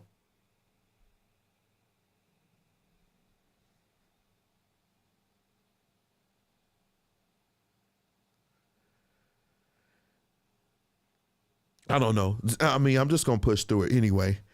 I know it's kind of, I don't know. It's something going on. It's a storm out here, so it may be jumping around on YouTube or whatever. But we're going to push through it. I'll find a good version and post it. So those of you on YouTube, if it's acting funny, it's because it's a storm out here and I'm still trying to push through this thing. Okay? But what was I saying? Made me lose my thought. But anyway, yeah, she had that to say. Now, she said a lot in that post, but she said the game is changing. The game has never changed. It was always the same. Y'all always control the access to your body. Sex is always you control. You never control access to marriage. You never control that. We do. Until you're getting on your knees to propose, we control that. So when you say the game has changed, in what way the game has changed? You've always had that. Y'all been in control for a while now. So when she say the game is changing, that's bad advice. And that's another thing. Y'all see how harsh she was in her words? Let me get on here and say something like that. Y'all ready to rip Kevin Samuels up. But if you read these comments or you read this post, do this seem like this wasn't harsh? This was kind of harsh criticism. But y'all can't take me even talking about silverbacks.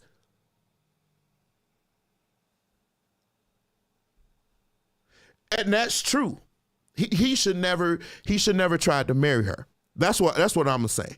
But this is the picture of the lady that posted that. And when I saw her picture, I was like, she's cute, but here we go again. It's a lot of that's going on with one of the things that bothers me, and I'm gonna say this, and I love you. What has happened over the last few years, ladies, is with men we're seeing, we don't want all of that that's going on. We know you pretty and you could probably be pretty with all that, but look at the hair, the makeup and everything else. You should not look like somebody else. See, it used to be where this one used to be something else different. When drag queens used to wear all this hair and the extra makeup, but now it's the norm. Let me school you, ladies, because you want to know what men like. You want to know what men like? And I think Nico's a pretty girl. This ain't a shot at her. That's just a lot of makeup. We don't know what you look like under that makeup. We don't know what you look like when y'all wear that. And no matter how many times men tell you we don't want that caked up extra super weave stuff, here y'all come looking like like you just got off a stallion or something like that. No. Listen. Thank you, Miss Lynn. The no makeup. That's what she told me it was. Check this out. You see her natural. And then you see her with makeup. You can't even tell she has makeup on. She still got that hair, but whatever. But you see the subtle. It's subtle. It's not over the top. It looks like the same person, just enhanced. That's fine. A lot of men see that and say, this is what we're talking about. Now you know. Not to say that, look, there are times when you can look like this. There are times, I guess, but I don't like the umbrellas, the caterpillar eyes. I just can't stand them. I'd rather you just keep your natural. But there are times when you want to get, like this, especially if you're going on a movie set or something like that. They're going to do it anyway.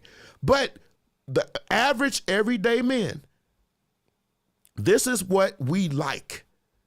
We like the natural. We want to see your natural beauty. And these superstars, they go for these Instagram models because they are sexually attracted to them. But beyond that, they realize they have nothing to offer. You still think the second picture? Dude, Trina, I hear what you saying. You being very, okay.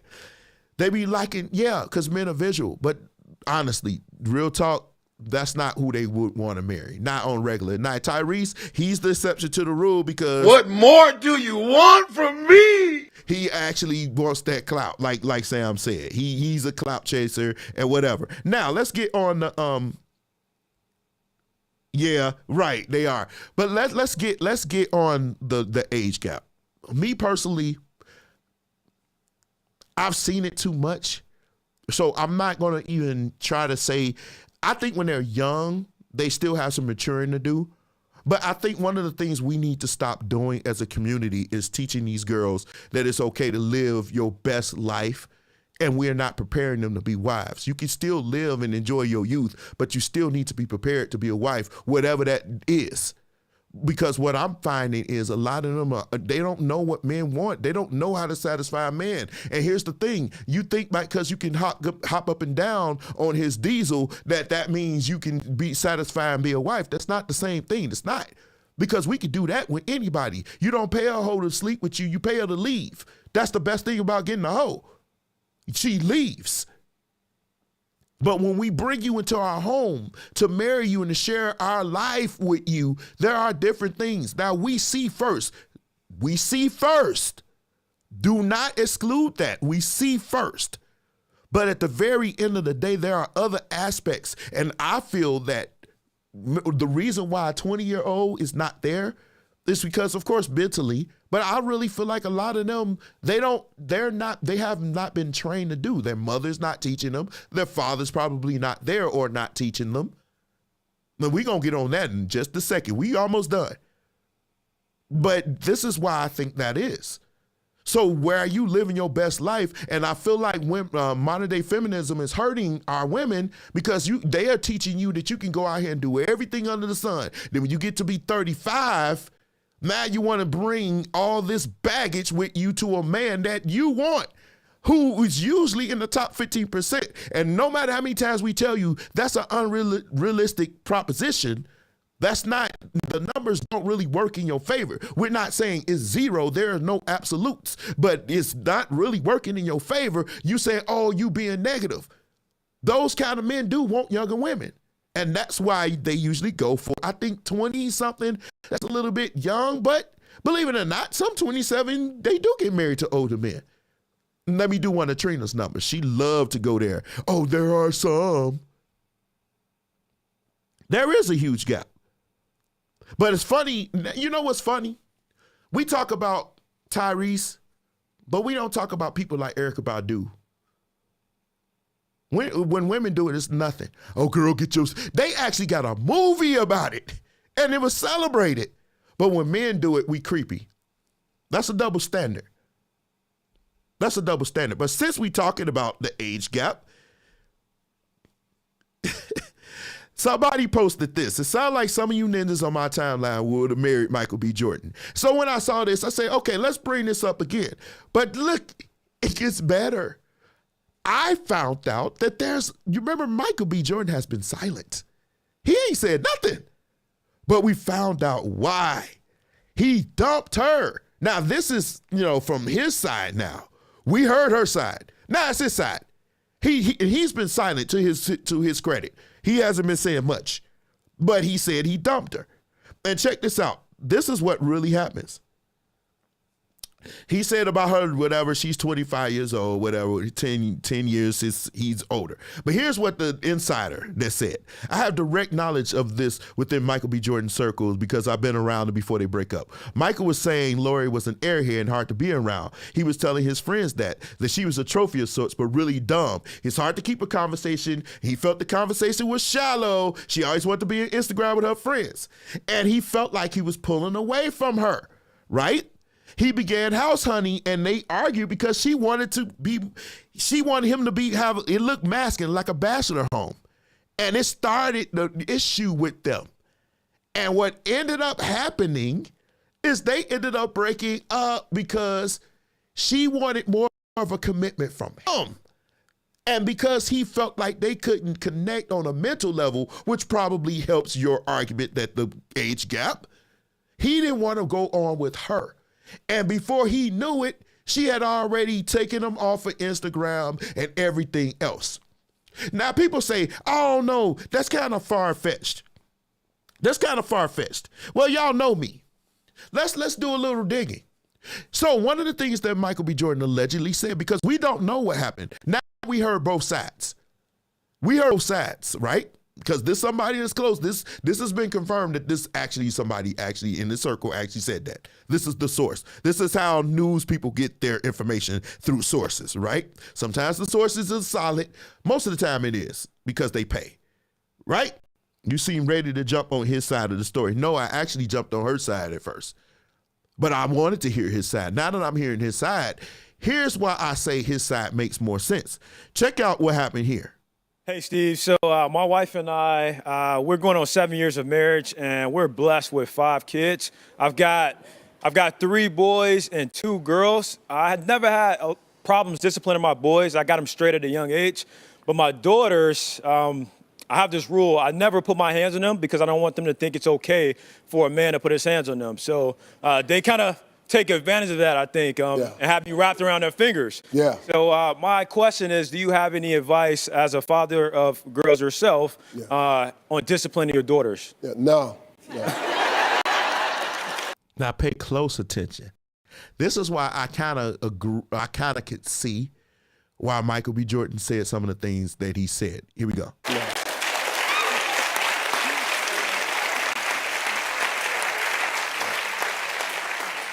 Ain't got nothing for you, player. Sorry about that. I got 4 daughters. I've never spanked one of them because I, too, didn't want them to equate a man's love with physical abuse, so I've never hit them. They've taken full advantage of it. I'm completely and totally wrapped around my daughter's fingers. I give them everything they ask me for. I've never turned them down. I've bought them everything they've ever wanted. I've traveled. I've bought horses, cars, houses. I have ruined my daughters. All 4 of them girls is spoiled. So if you come for one of Steve Harvey's daughters, if you're not in the spoiler woman business, keep moving. That's all. And they clap. That's all. Sorry. Got nothing for you. My daughters have been spoiled. That's how I raised them. So, when I first heard this story, I was like, okay, so is this true or whatever? And then when I was sent this video, and it's kind of, man, it was kind of on a prophetic moment because this was sent to me while I was trying to dig and see if this was true. Now, when you got a man telling you somebody he spoiled his daughters rotten, one of the issues was she's hard to talk to and everything else. And it seemed like she the kind of person, she's hard to deal with. She likes to get her way. This is kind of evidence towards that, right? So whereas I'm like, okay, I heard both stories. This is both stories. One person is saying she wasn't ready to be married. The other person is saying she was ready to settle down, but he wasn't connecting to her on a mental level. The real truth is in the middle. But here's the thing. If she was spoiled rotten, it kind of helps his argument there. And according to this source, take the wheel. But according to this source, Steve Harvey actually met with him and tried to work it out so he can, stay with his daughter. And he said, I need time to think. And that's when the breakup happened. So, y'all be the guess. Me personally, everybody was saying, she too young, she need to live her best life. Turns out on the other side, it was saying that she wanted to lock him in, but he wasn't ready because he felt like she was an airhead. Now, I'm not ready. Listen, no, he hasn't said anything, and eventually he will. But men are not allowed to say much. Women are allowed to do and say whatever they want about a man after a breakup. But if a man say anything, he's going to get lit up. Really. You'll never see Kanye go and call, well, yeah, he probably would. But you won't see Jay-Z do it if they break up. You won't see any of them do it because you already know that cancel culture is real. I dated older guys and they think it can be too much. What do you mean too much? What do you mean they could be too much? Because to be honest with you, a lot of y'all could be too much. Y'all could be very, very demanding. You too high maintenance. Your opinions, your opinions tend to overshadow ours. And you talking about you want a man to lead, but you want your opinions to be number one. So a lot of men, they deal with that even with younger women. That masculine energy that a lot of y'all bringing, that always arguing, always fussing and all that gets to be too much even for older men. So then not only do they get it from older women, they get it from younger women now. Let me see what you're saying. Age different, the relationship was tough. When I was 21. Well, yeah, you most of the time, and I think that's the biggest thing, the intellectual level. Because men, we like to have deep conversations. And if she was an airhead, but I met women that were younger and still were smart, that were ahead of the game. Maybe, I don't know. I believe maybe it's upbringing. Maybe if she was raised to be in the streets, she gonna be an airhead till she 35. But see, this the thing. Most of that time, not all the time, but a lot of times, they come with baggage. And sometimes that baggage is a child that's not ours. So I don't know. I don't know. It's like a mixed bag here. That age gap means just change. Let me see what you're saying. They can be very demanding. We can have discussion without arguing. You can have discussion. You can have a discussion without arguing. But as much as I love you, Trina, you seem like you bring a lot of energy too. You seem like you bring a lot of energy. And to be honest with you, that could be very, very frustrating to a man to always have to explain himself to somebody that's always got something to say back. So if I was a man and I was with you, that would aggravate me. That would be very, very annoying, where everything I say got to be met with some pushback.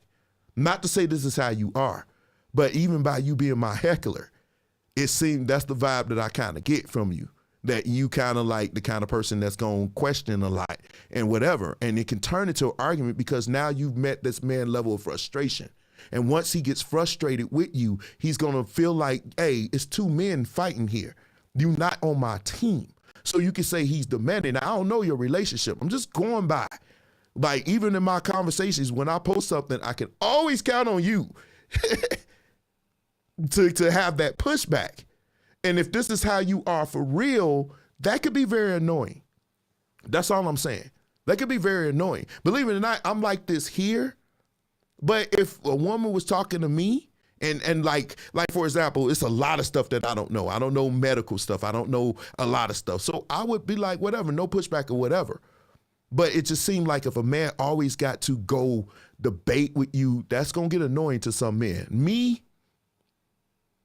as long as we having an educational debate, I'm okay with it. But if it's something that's dealing with the family or some direction I feel is for us and I'm getting pushed back, yeah, that might be a little bit too much. I'm not his child. Let me see what you're saying. I'm not his child. If he wants somebody not to talk back, he needs a child. And see, that's what I'm saying. If he makes a decision for the family and he says, I think this is something we should do. Of course, he says, what do you think? And you say, yada, yada, yada. Now, I'm just trying to help you. That kind of man like that, I know how I am. I would be like, okay, I heard you. And then once I make a decision based off of what you told me and the decision based for my family and you, my wife, right after that, that should be it. But if I make a decision that you don't agree with, are you the kind of person that's going to say, oh, I'm going to give you some pushback? Why you need to do it this way? Because now, right at that moment, you've changed from my wife and you turned into a man-a-bee. And no man wants to be with another man. That's what I'm saying. I do that for the gizzle with you. It's social media. I'm being fair. I'm just saying, girl, I love you. You my heckler. You my number one heckler. But I'm just saying, I said this clearly. This ain't you. If this is you offline, I did say that. So I just putting this out there. Let me see what you say, Kiwan. I've dated an older and younger women. Honestly, I've seen maturity and immaturity both. And I agree with that. I think it depends on the individual. I believe it depends on their upbringing. I believe, like I said, our women are taught to live their best life, get that degree, get this and that. And I could see why you would say that, because a lot of them had to do everything on their own. But your degree should not be something that hampers you from getting a man that you would want, because most of the time the man that you want, he doesn't really care about those things. Those things are not valuable to him. So your S&V is lower than a woman that's fit, friendly, cooperative, submissive, and feminine. You know, those are the things, friendly, whatever. Those are the things that men look for. Not your money. That's not, no, I could bring up the data. Where is it? Is the data still here? It's still here. I don't have it. Oh, men S&V. That's for women. Wait, where's the women? Nah, right here. See, these are the things that men look for in a woman for long term. You see looks is number one. Age is the other. Remember, see, this is what I'm saying. And this is data. This is collected data. Faithfulness, you see what resources is 3. That's not important to a man when he's looking for, especially these kinds of men that you want. They don't care about your statuses. And it looks like they don't really care about your personality. They care if you can be faithful. They care if you look good. And they care if you got the right age. And I understand why the age is important, because we're talking about having a family. We're not talking about that you look. And most men that look for younger women, it's not because they look so fit, which is part of it, but they believe that they're more capable of having a family. Most men of that status, they want to have a family. They want a legacy. And a woman that's 40 years old, she's not likely to give Tyrese a legacy if he wants more children. That's probably why. Now, he messed up because he wanted an Instagram model, to be honest with you. Let me see what you're saying. Most people listen to respond and don't listen to understand. I feel like a lot of women suffer from that. Men too, but a lot of women process information. I agree with you. I agree. And that's one of the issues that we're having as a community. It's just a lot of, what up, Chris? Bro, where were you 10 years ago? I don't know.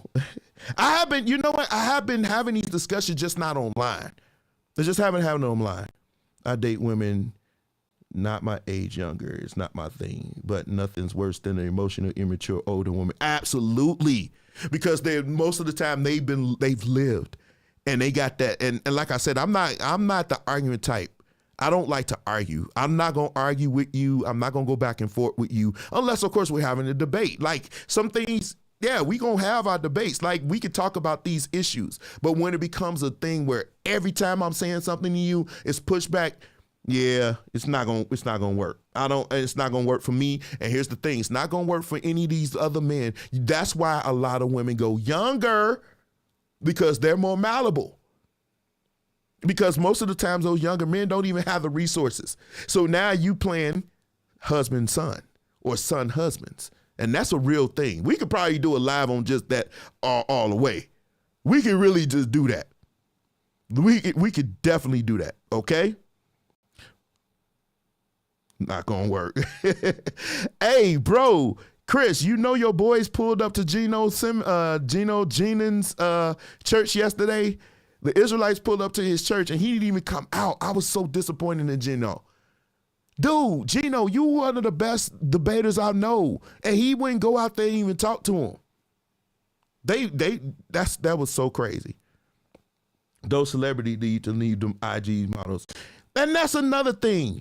That's another thing. That's why I would say to any of us, any men that have that kind of resources, stay away from them. Those are not the ones you want to marry anyway. They got they notoriety showing their bodies. And most of them, that's all they got. You can't name nothing. You can't name a thing that they did of worth. They don't own nothing. They don't do nothing. When you talk to them, it's just not worth it. It's just not worth it. Yeah, I thought it was gonna be one too, Chris, but it wasn't. I was so disappointed in him. Let's move on, y'all. I'm almost done. Now, here's my thing. Where is it? I posted this, right? Now, I'm going to shut this down, and I hate to have to do this. This was sent to me. This picture was sent to me. I saw it in a couple of groups, even in that black male discussions, whatever. It's called Black Men something. I'm not telling y'all because some of y'all going to try to infiltrate. But this was posted and they said this was Lizzo. Now, why would they think this is Lizzo? Because we know we've seen her do wild stuff on stage, right?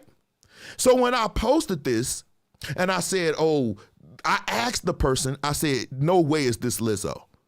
No way is this Lizzo. And the person said, yeah, it actually is. Right? And so I posted, remember earlier I said I could do a better job of vetting? I usually am. But when I ask you, people, when y'all send me stuff, make sure y'all help a brother out sometimes. Don't just send me stuff and then I have to be, most of the time when I post stuff here, I do my own vetting. But like when I'm at home or I'm out and about and you post something or I post a picture or something like that, come on, man.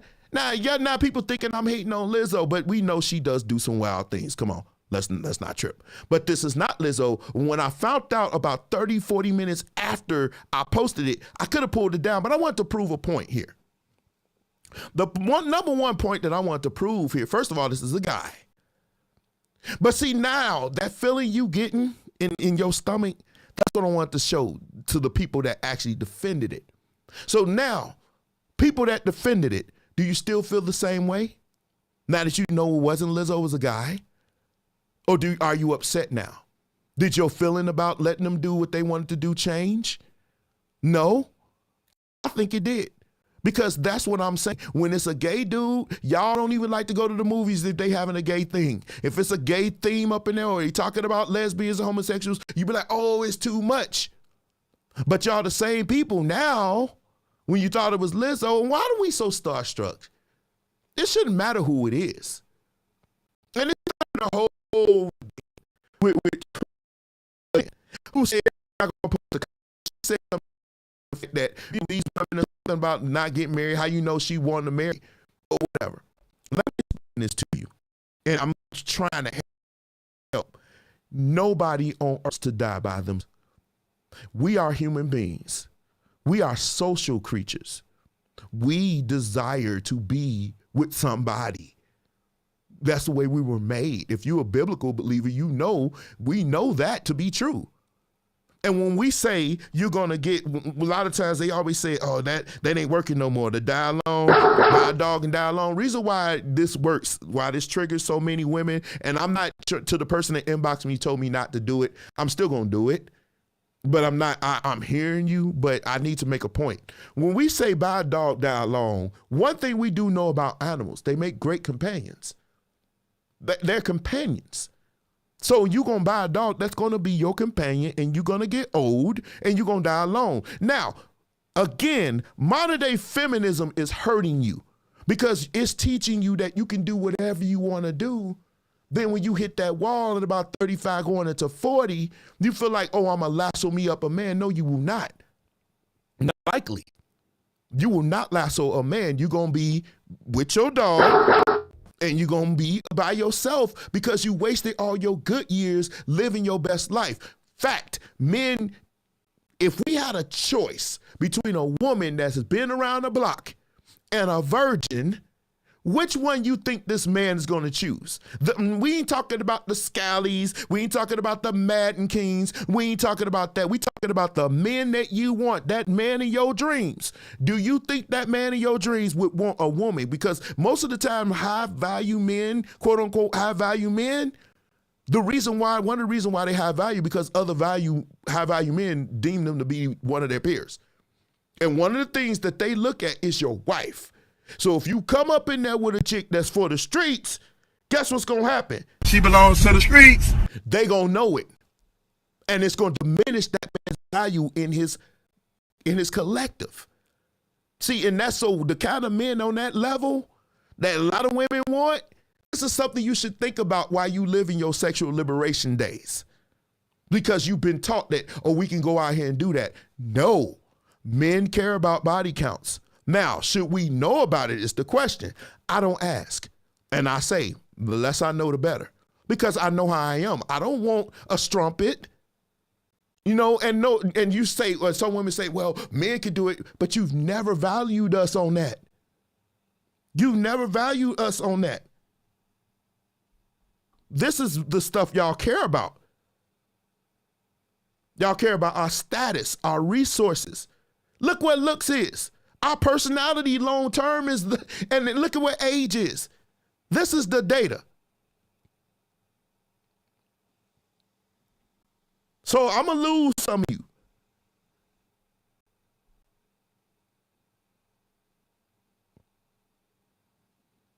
Oh man, you got to scroll up. I'm sorry, man. I didn't really go in on them. I just said a little bit about it. But yeah, so I don't know.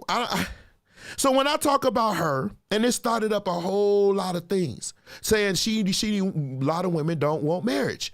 And so when I saw that, I said, a lot of women don't want marriage. And I went and did my research. Here's what I found. Percent preferring to be married by gender relationship status. Even when they are cohabitating, women want to be married 9% more than men in a living together situation. And when they are not living together, it's the same thing. Women want to be married, men usually not. Now, you saying, why not? Why don't these men want to be married? Men have started to ask themselves, what benefit does it have for us to marry these days? And listen, if this doesn't apply to you, and most of my people, most of my friends, it doesn't apply to you because you proven yourself to be a good person. But you know good and dang on well, there's some women out here that a lot of men find undesirable. Especially like women that like Lizzo. Most men do not like morbidly obese women. That's just across the board. Some men like Derek doesn't mind, but it ain't my thing. I'm not going to go out and say, oh, I want a 600-pound woman. No. That's not my preference, but I'm okay with it because some of y'all be rocking. Because to be honest, I look at your clothes, the way you smell, the way you carry yourself, and that will kind of make me be like, I'm still physically attracted to that person if she's bigger, especially if she carried well. She got the Zumbas going and everything else. I'm just sorry. But there are a lot of men that don't like it. I showed the study. Now check this out. I saw somebody post this. Where is that? It said, what happened to y'all picking us up during sex? Right? And then immediately this came. Shut up, Siri. This is what I saw. There's no way anybody can pick up until we out to say that. But when you're talking about broke men and this stuff and what I posted about Nico, nobody has a problem with it. But it made you feel a way when I posted this. And guess what? I don't care. I don't care. You know why I'm here. Because when I start talking about that kind of stuff, it's always emotional damage. It's like the world ends. It's like the world ends. And I mean no disrespect. Let me explain why this is an issue. We're not saying if you big like Lizzo, you ain't gonna get a man. It's not what we're saying. Men, by majority, a large majority, don't prefer it. But it's not to say it won't happen. But your value increases on the SMV when you are more fit. And when fit doesn't mean super skinny, to me, fit means just proportional. I could deal with a big woman if she's proportioned. That's cool with me. But you can't be a ball or a silverback. Where you at, sweetheart? You somewhere around here. Where that silverback at? I can't find her. Where you at, silverback? Well, whatever. We ain't gonna do that. I can't find silverback. But y'all don't know. You taking no half time. No, I'm not. I just can't do it, man. I'm mad. So when I meet somebody and I meet them online, and don't get mad, women, when men are talking to you, we haven't met you, and we ask. How tall are you? And then we ask. Dress size? Because those things matter initially. And then after that physical part, we move on to the other things. So when I don't go at Lizzo, I go at what Lizzo represents. She represents hypocrisy. She represents throwing everything in our face. She wants to, it's like you want to show your butt off to everybody, but then but when we say something, when it's disgusting to a lot of men, now you want to have some pushback, and that ain't right, which bring me to this point. Don't ever send me something in my inbox and then get online and show something different. The very next time you do it, I'm going to air these screenshots because you sent this to me and then you turned around and made a post attacking those who posted what you sent. Don't do that. That's shady. That's some beta man stuff. Do not do that. The very next time you do it, I'm going to light you up. I don't do that because you could have just said, hey, my bad, bro. This ain't Lizzo. But you didn't do that. Instead, you got online and tried to make it seem like you didn't say nothing. You didn't send it to me, even though I asked you who this is no way this is her. And you said yes. And turned around and made that post. Bro, don't ever do that again. You know who I'm talking to. I saw you on here. Don't do it again. Because the very next time, it's not going to end well for you. I don't like when people do that. That's a punk move. That's a punk move. Don't do that. I hate that junk, man. I don't know why people do that. But this is it. Did y'all enjoy the show? I did have something else. Oh, it was something else I wanted to show y'all. Where is it? Okay, this video was sent to me, and I'm worried about our young men. Now, seriously, all jokes aside, all seriousness aside, we need to have a live talking about how we gonna deal with this situation going forward. We see a lot of bad men out here. We see a lot of bad women. But I've been seeing too much of this lately.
So here's my issue with that. And I'm worried because we've been seeing too many of our young girls behave this way. We've seen the men, but I'm talking to the young ladies. We know men, we beat up on them all the time. Well, I call them scouties and everything else. But you would kind of expect barbaric behavior from men.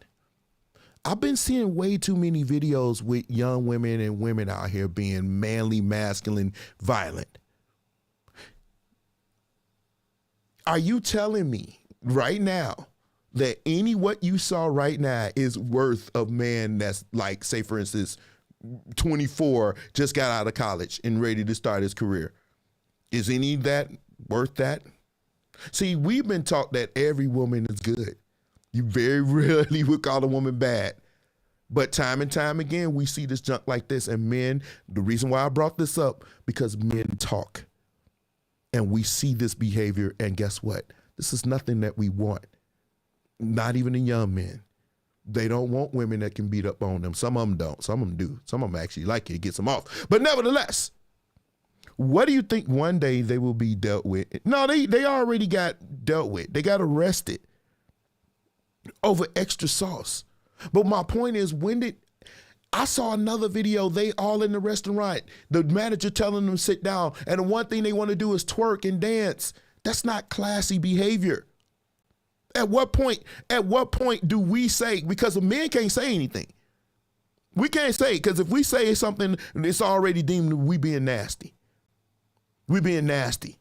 And the vitriol towards men, is particularly black men, is so disturbing. And I'm going to leave y'all with this one. Check this out. And I'm going to close.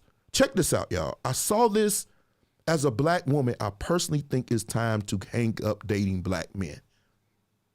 This is disturbing. Because honestly, you already gave up on us in the 70s. A lot of you, not all, but a lot of them women gave up on us. And because of that, let me be honest, because of what's been happening over the last few years, and we don't see the quality, your quality has not gotten better, ladies. So we've given up on you too. A lot of men have given up on you. And you would say, well, that's fine. But are you willing to be a milk cushion for the rest of your life? Or do you want something better? And men that are not out here hustling, you're not trying to do nothing with your life, are you willing to deal with the scraps? I just really see this thing. The best way you can eliminate a people is to eliminate their ability to procreate. That's the best way you eliminate a people. So if you got women hating men and men hating women, they don't need to do nothing else because we hate each other. But at some point when you get in the criticism that you will get here, sometimes you just got to be like, hey, is this me? Stop getting your... See, that's the difference. Men, we handle information, we process information differently. When we are presented with stuff, a lot of us, not all, we say, okay, and we make adjustments to do better. A lot of us, depending on how it's presented. Now, you can't beat us down and expect us to do better. That won't work, man or woman. But it just seems like when we try to hold women accountable for the stuff that they do and the stuff that it's always some pushback. It's like you going to jail, you got every excuse under the sun instead of saying, we will do better. I haven't heard that yet. Do you not know, as much as the little bit, well, I used to watch Kevin Samuels for content, but when I used to watch him, I have yet to hear anybody say, you know what, I'll do better. It's always some pushback. And most of the time, it's always our fault. Why is that? Why is that? Because for far too long, you've been allowed to say what you wanted about men to the point that we think you don't. We heard misogyny all the time, but I've never heard a man say misandry. We never heard that. Y'all say misogyny like it's like now and laters. But we felt like you guys hated us for so many years. And when I post stats, what I see, when I post all the time, I used to think it was hope. Me and Trina, we joked about this, and I honestly said, I don't know. Because we got so many masculine women. And here's the thing. If it's in you, it's in you. If it's not, it's not. You've been made to believe that you can turn on and turn it off whenever you want to, especially when it comes to submission. You believe when I read the right man, no, you're not going to be submissive to him either. Because the second he says something you don't like, you're going to turn into your masculine and it's going to be a wrap. You have not been taught to be a wife. You have been taught to be a man. And when you meet a man, and the thing is you say, well, I want a real man. No, you don't, because you're not ready for him. He's seen you. He doesn't want you because he don't want a life with somebody that he got to fight with every day. And when we say that, and I'm the voice for those men like right now, the men that inbox me, I hear you. Those men who say, D, what do you think about this? I hear you. And my cousin, she left something. I wish I could see it. Man, I wish I got to find it. I might jump on when I'm out of town, Brittany. I'll do it. I'll jump on when I forgot all about that. She sent me a very interesting post. I forgot about you, sweetheart. I'm sorry. I'll do it when I'm in Atlanta. But yeah, at some point, we have to be able to tell you something and you not be all emotional and ready to fight. Because then we get the sign language.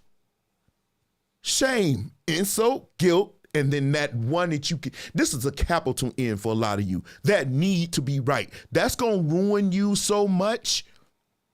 And the fact of the matter is, if I was to ask most of these women, why are you single? They would turn it around on a man. They would say, I ain't meet them or whatever. But you are attracting these men because this is where you are. This is why you attract these kind of men. Because the kind of man you want ain't knocking down your door to marry you. Or I could get any man I want to sleep with you, but you cannot live the rest of your life as a milk cushion. This is the one thing that men can do that Tyrese is showing you. The man is in his 40s. He's still pulling 27-year-old women. But y'all can't do that. Why? Because unless you want him to be your son husband, the men that you are looking for ain't knocking down your door. And when that clock starts to ticking, you do not get better the older you get. You do not. That's just not realistic. It's what you think it should be, and it's the way it is. And the longer you combat with us, the longer you try to fuss with us and try to force us to choose you, instead of you presenting yourself in a way that makes us choose you, makes you unresistible, we get scraps. We don't want scraps. We want the best version of you every time. And if you can't present that to us, just be quiet and float away to dust with you and your dog. But don't beat up on the men for not choosing because you ain't presented us worth of nothing. Every time you leave a house, you gotta look the part. Don't come out here with no busted ponytail. No matter how many times I tell you that, you don't listen. No matter how many times I say it to a woman. And I've told them, I just saw it today. Why in the heck do you have a bonnet on at 4 o'clock in the p.m.? I give it to you at 6 o'clock a.m. I even give it to you 11 o'clock p.m. But in no way in the world I'm giving you no bonnets at 4. No bonnets. Brittany, I got you, baby. I got you.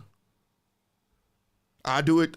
If I don't do it tomorrow, I might jump on tomorrow. Let me see how far I get because I still got to finish something for my brother.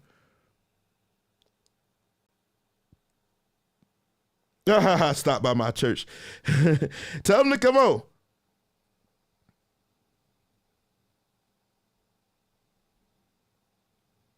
So when you get that kind of criticism, you're not used to it. We're used to it. Men, honestly, men, tell the truth. You're used to harsh criticism. You're used to being turned down rough. You're used to. I got a video that I'm posting next week. Man, it's talking about how women don't like rejection. Men reject them. This one woman slapped the mess out of him because he rejected her. She tried to kiss him. He turned away. She slapped him. We're used to rejection. After all, we're the ones that's got to get on our knees to propose. So what is the solution? What is the solution? Like I always tell you, you have to be willing to listen to, when you go to these men groups, or if you were to be brave enough to go in a barbershop and get in the conversation, listen to what we're saying. This is, of course, now, and I agree with some people that said some women don't want marriage. That's fine. But I find it hard to believe that people, it's a difference between being content and this is what you desire to be. Nobody wants to be by themselves. And I believe if the right person came along, they wouldn't be singing that song. It's because that right person ain't came along. But you haven't presented yourself ready for that person. That's just the bottom line. So the solution is, if you need to listen, we listen to you. It was posted earlier. I saw your post where you say, do men listen? Most of the men that come in the groups, they do listen. Now, some men are betas, and they probably been raised wrong with some weak, spineless men. So they up in there ninny picking and crying. No, when I go in them groups and them women start to go, I listen. Because I do care about what you want. I do care about pleasing you as a man. I am interested in what makes you, what makes you love us more or makes you even want to be with us. I'm interested in hearing that. But it shouldn't begin with all men ain't S, or black men ain't S, or we brokies and dusties. If it begins with that, then I'm not going to really want to hear it, because this is more of the same of what I've been hearing for 20 years. Okay, cool. Thank you, Ariel. So that's the solution, to listen, to be willing to accept what we're saying. And here's the thing. We're not telling you to do what we're saying, but analyze it. At least listen. And like somebody said, don't listen to respond. Listen to absorb. Listen to see what men want. So when you going after the man or you want to attract that man to see you, when he finally sees your physical and he's attracted to you, he comes over and say, hey, yeah, what's your name? My name is Derek. What's your name? And you say, my name is Kakwana. Hey, Kakwana, it's nice to meet you. You know, are you busy right now? Would you like to get some coffee? Would you like to, or whatever? And now he wants to. Now, why did he ask you? Because right then and there, you piqued his interest. He see you. So at that point, now he's talking to you. And that's where it starts. But if you come, nah, and that's that attitude. God, dog. I'm not gonna go there tonight. But it's just that thing just drives me crazy. I don't like all that sassiness. Classy. No, I'm a little busy right now. We can do this later though. Here's my Instagram. Don't give me your number. Here's my Instagram, my Facebook. You can contact me. We can start there. Fine. Nice. Feminine. Friendly. Yeah. You broke. Like, no. I'm about to hit corn. He's asking me. Kakwana. Yeah, I said Kakwana, man. Do you know how these names, and here's the thing, you got to have 2 apostrophes up in there. You can't just have one. We become in love with apostrophes and hyphens. We don't even know we got hyphens in between 2 names that could be just separated by a space. We got to put an apostrophe up in there. So my name is Kakwana. But you see what I'm saying? Just being a little bit friendlier. Being nicer. These posts that I'll be posting and some of these comments, I just don't understand. And it just makes men, believe it or not, we read your comments. I said this before. We read your comments and when we see that nastiness, being somebody's milk cushion doesn't equate to them wanting to be with you long term. That's short term. That's short term. We don't even care about you being faithful long term. We don't even care. We don't. Short term, we don't care. Oh, this women's. Where's men at? Short term, we don't care. Short term. This is short term. We don't care about your status, personality, none of that. Resources is 0%. This is short term. So for those of you women who's like to say, oh, I got all these men in my inbox, I want you to, this needs to be engraved into your mind. This right here needs to be engraved in your mind because this is all you are good for when you say, I got all these men in my inbox, but ain't none of them wanting you for that. Look at the red. Instagram model. You do not make that your wife. That's all that's for. That's for short term, not long term, fellas. Now, let me get on you, and then we'll go. You can't be on here talking about what you want in a woman, and you ain't did nothing to prepare yourself to have one. You out here, and I ain't even talking about, we all growing, we can mature in some things. I'm not even talking about that. Let's talk about the basic things. If you know you ain't even got your own car, you ain't got your own crib, you ain't got nothing, if that woman, the worst thing she can say to you is yes, because you have nothing to offer her. You have nothing to offer this woman. So, of course, that's why these women are out here saying they won't submit because you ain't offered them nothing.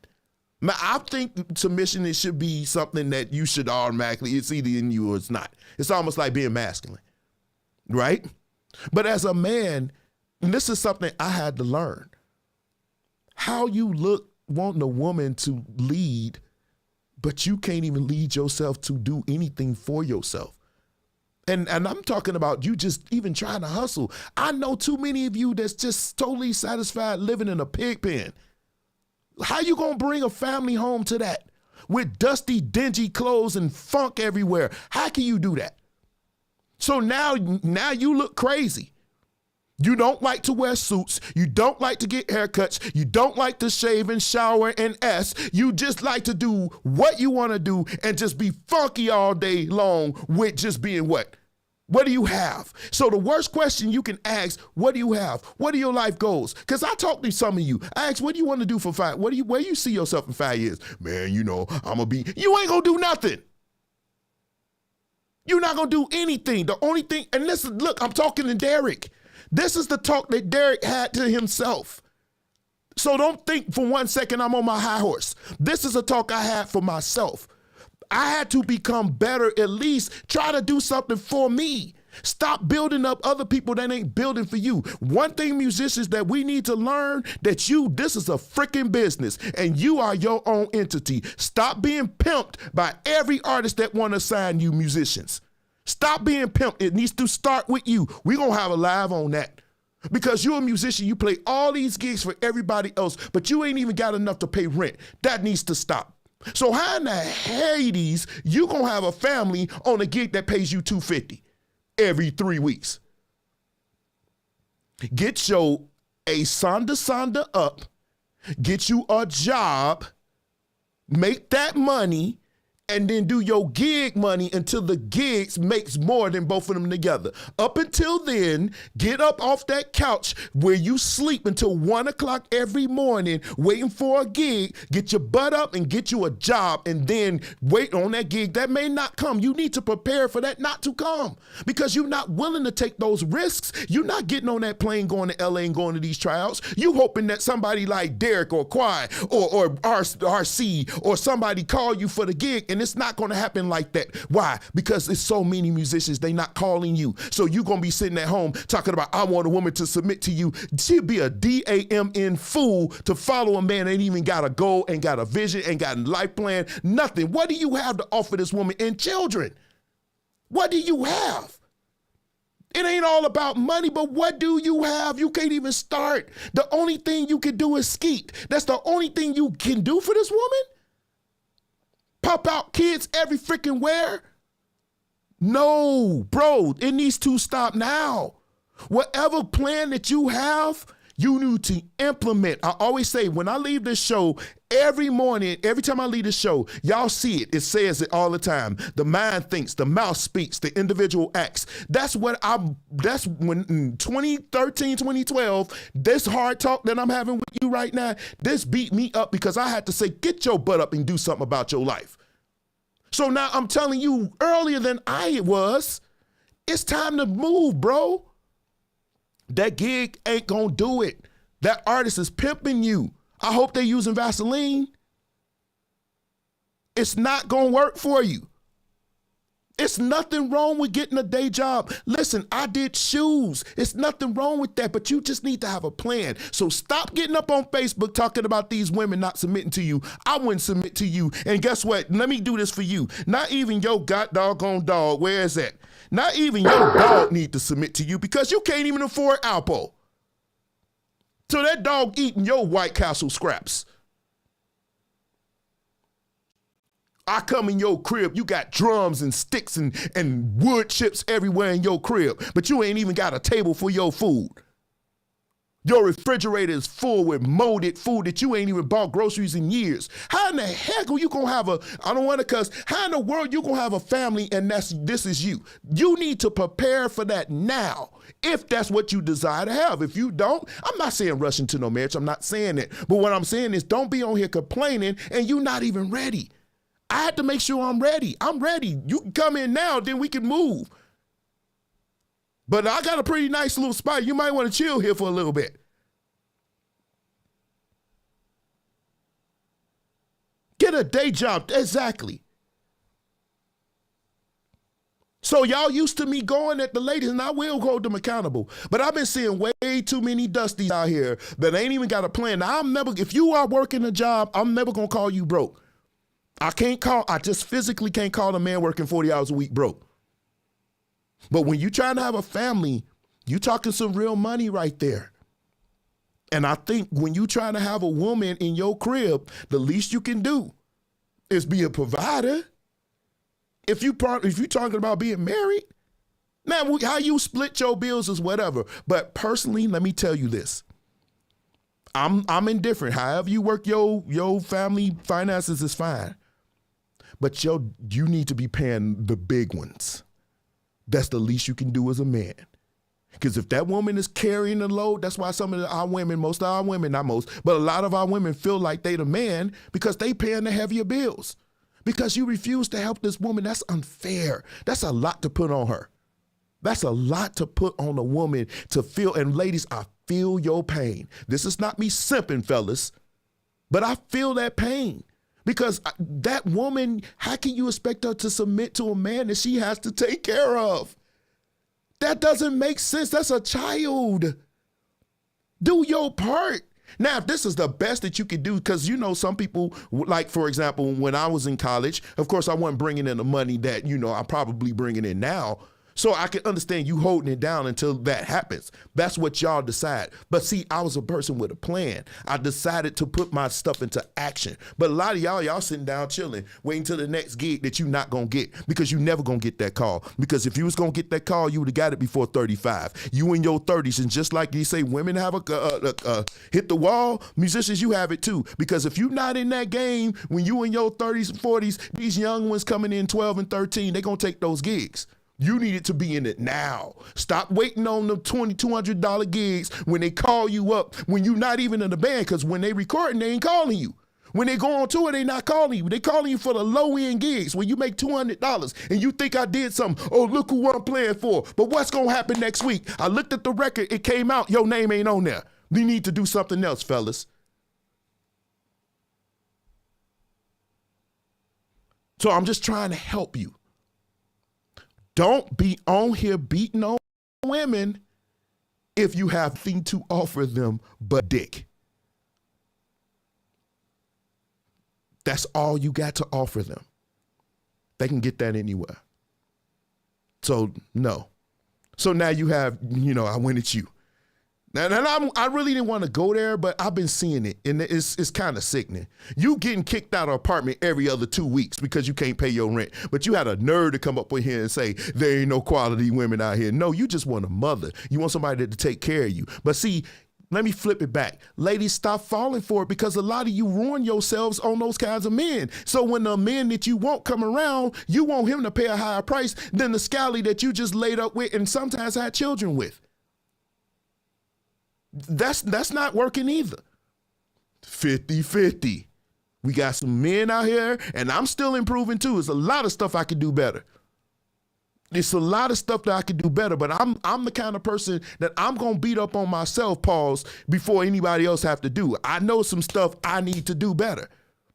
But I ain't going to get all upset and get all feminine when somebody's telling me about my stuff that I'm doing. Especially if they come to me in love. They're not coming to me and saying, oh, well, you this. I'm only saying this to you because I love you guys and I want to see us do better. We need to be better men for the women that we want. So the women that we want, if you want a woman that's looking and got everything going on, then guess what? You got to be the kind of man that can provide for that, because that comes at a price.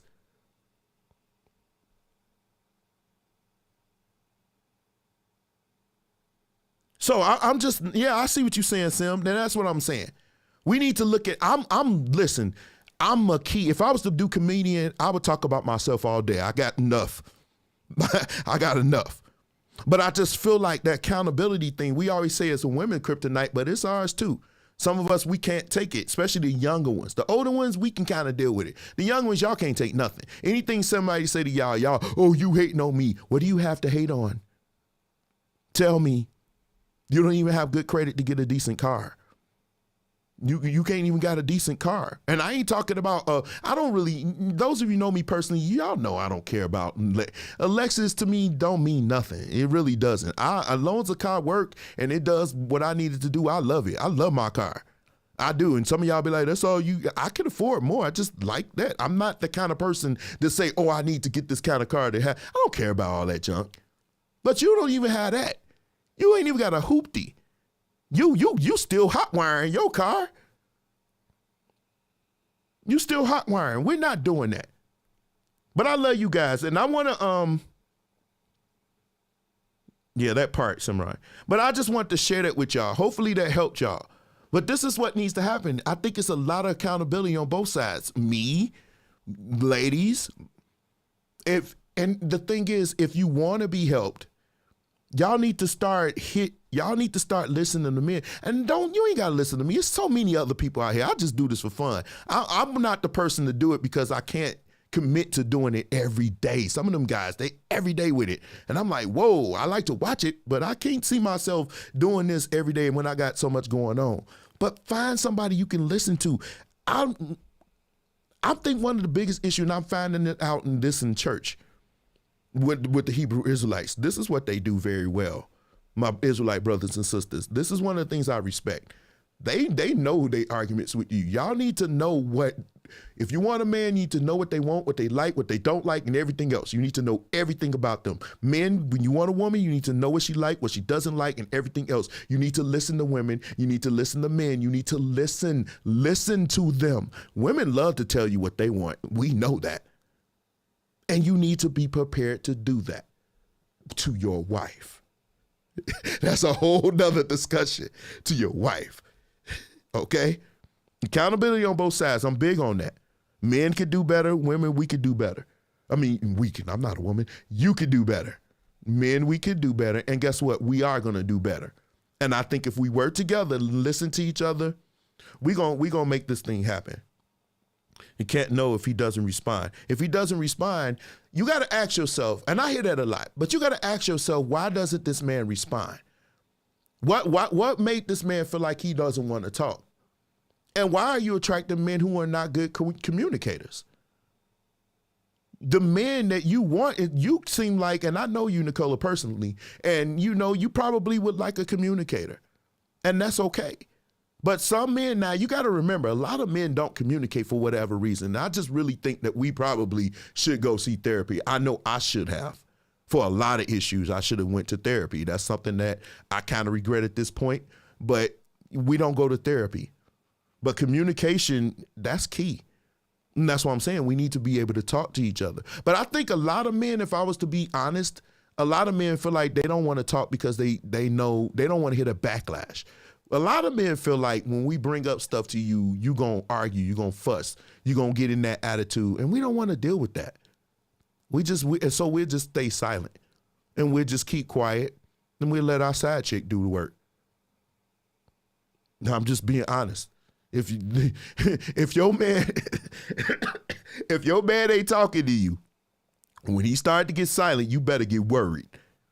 Because one thing I do know about men, we will tell you one way or another. Even if it's indirectly, we gonna tell you. After a while, we ain't gonna say nothing. And when a man stop talking, it's not good. And then we know it's the same way with women too. It's the same way with y'all too, but y'all more willing to talk. Men will shut all the way down. We will shut all the way down. So you got to ask yourself why this man is not communicating. I know with me, I only say a couple of things I said once. If I feel like you're not listening, then to me that's disrespectful because I am a pretty good communicator. He's talking to someone. That's right, Simran. That's what I mean. He's talking. We can talk about this. See, a lot of women feel like we gonna go here. I gotta go. I'm gonna give y'all like 10 more minutes. But a lot of women don't want to talk about this, Simran, because they think it's not like that. It is like that, sweetheart. When men step out on you, let me help you out. This gonna help you because y'all so busy worried about that he stepped out on you. But y'all not understanding that men have needs. And what you don't, instead of y'all getting, I know you're going to be mad, but once you get past that mad part, you need to ask this question, why? Why? Because if that man he loves you and he wants to be with you, he'll tell you why. But don't think for 1 second. Y'all think it's all sex with all of us, and it's usually not.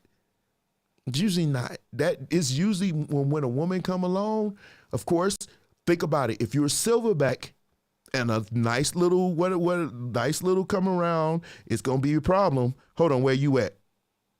You a silverback, and then somebody looks like this come along. It's gonna be hard for that man. I'm gonna be honest with you. It's gonna be hard for him to turn that down. Especially, and here's the thing, and I know this happens, and if y'all would be 100 men, y'all know y'all thought about it. We've wanted to come to you and say, baby, you kind of picked up a couple of pounds. Let's work out and get this thing together. But that man ain't gonna do it because what you trying to say? You trying to say you're right then and there? That causes a problem. I'm trying to help you out here. I'm just trying. Listen, I know the men, like, I'm not going to go too far with it, man, but I'm just saying that causes a problem. Because really, honestly, real talk, men don't tell y'all stuff because we don't think y'all can handle what we got to say. A lot of men don't feel like you would want to hear it. We can hear you. You need to get out and get a job. You need to do this. Oh, you need to ask for a raise. You need to do that. We hear you. But when we say, girl, you can lose a couple. Exactly. How can you tell a woman? You can't. That's just it, Chris. You cannot. Because there is no way you can tell it without it being an argument. But flip side, she could tell you, oh, you need to, hey, they hiring and such and such and such. They have no problems being direct or indirect. Some women are open and exercising with their man now that we have more couple. But here's the thing. I understand that, but there's always going to be some. You already know we don't deal in absolutes over here.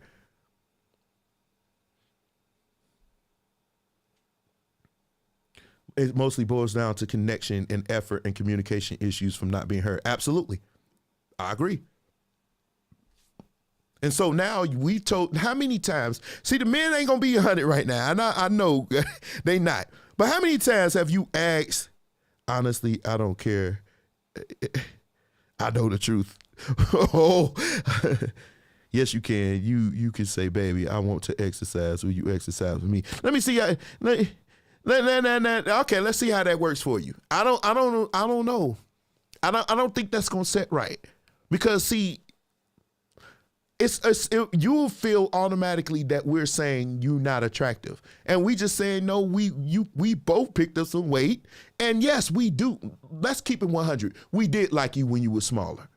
We did. You were smaller. You were more physically attracted to us when you were smaller. Let me put this thing in the rawest form.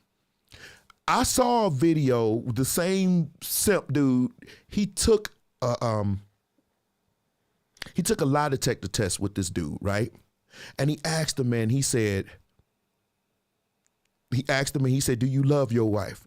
And the man said yes. The lie detector determined that he was telling the truth. He asked the man, he said, are you in love with your wife? Now, I'm still figuring out if there's a difference between that. But anyway, he said, are you in love with your wife? And the man said yes. The lie detector determined he was telling the truth. He asked this man later on, he said, do you envision other women while you having sex with your wife? And the man said no. The lie detector determined that he was lying. Can you imagine how horrible that is for a man that loves you and is in love with you, but that's not the same as his physical attraction? Sometimes y'all ladies, we think the same way. We don't. The way we view you, our physical attraction, we can totally separate that from how we feel about you emotionally or even mentally. We can separate those two. We don't have the oxytocin like you do. We could separate that. This man was not physically attracted to his wife, but he loved her and he was in love with her. That can happen. That messed me up. Yep, and kids change your body. And believe it or not, we take that into consideration too. I'm not assuming most women, you know what? I am not assuming. I am not assuming because you know how I know? Go look around.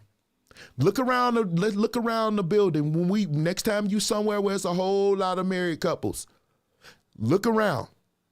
And that's all I need you to do. And you can see the evidence is in the pudding. You could just use your eyes. How many women do you know their man would say, let's exercise. And even if they did, they wouldn't stick to it. It takes an amount of discipline to stick to it. I'm down 15 pounds. It takes discipline because I'm older, so it's harder. And women, and like I said, men do take into consideration with children. We do. We not barbaric. We know that takes and it work and it takes a little work. Now, me personally, shut up, Derek. I'm not gonna go there.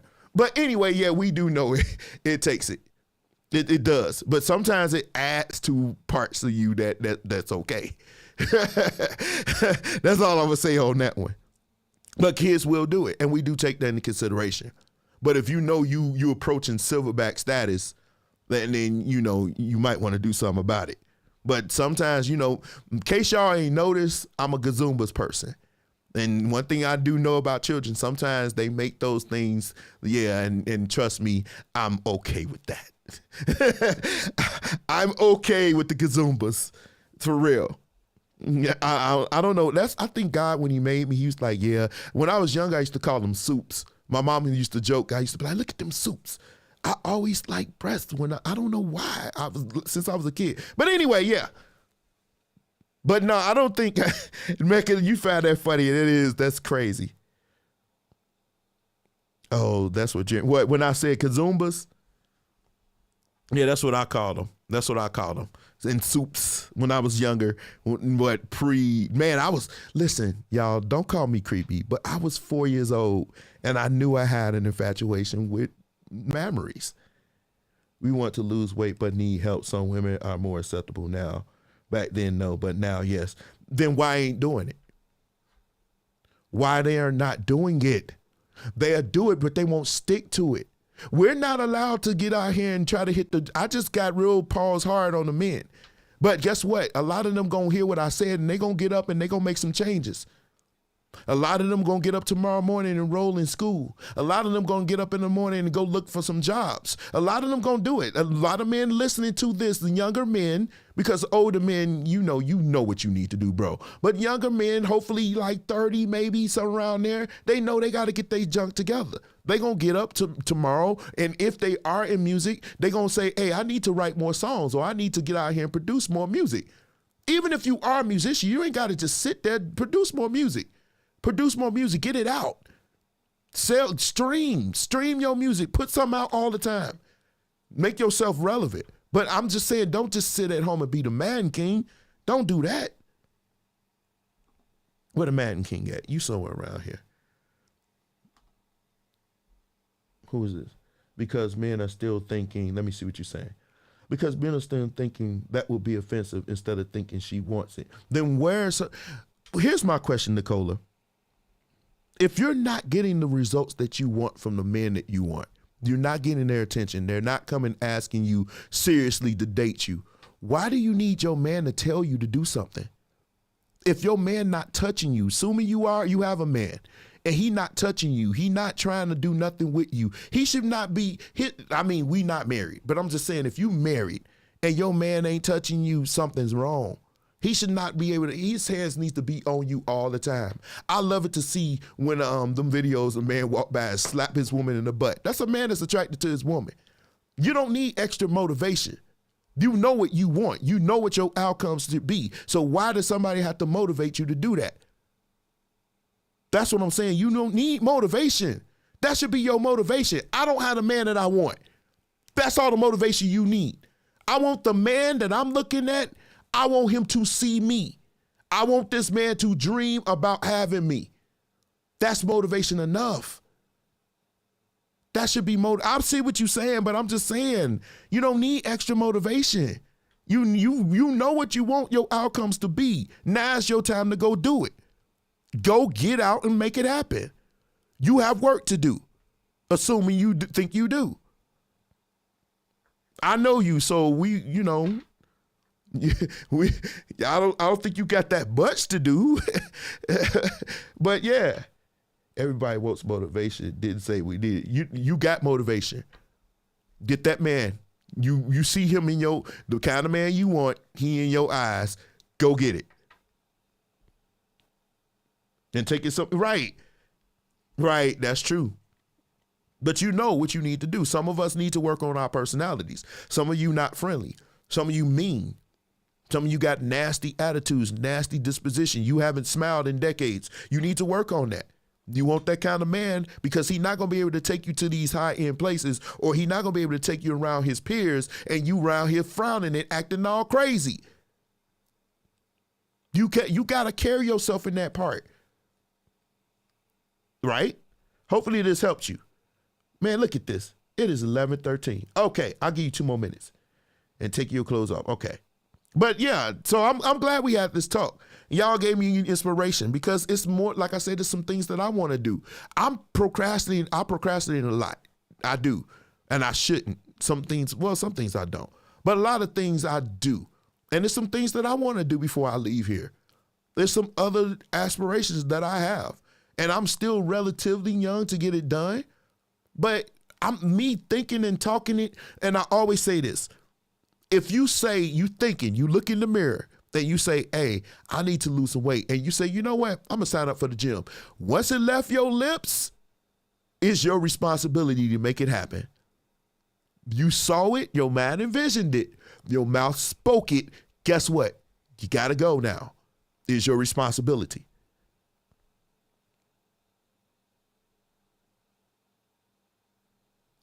Well, that part, yeah. And I agree. And when the videos that I'll be watching, what is it called? Israel United in Christ. I'll be watching their videos because I know they're going to come see us one day, bro. But anyway, the women that be going at them, they be more cantankerous than the men. And they be like, look at these masculine women out here. And it's embarrassing sometimes. Y'all need to understand, and I keep trying to preach to y'all, it is power in your femininity. Do you think Delilah got Samson to let his guard down by acting like a man? No. She lured him with her femininity. That's a power that y'all tapping into. That's like Dragon Ball Z Super Saiyan 5 million.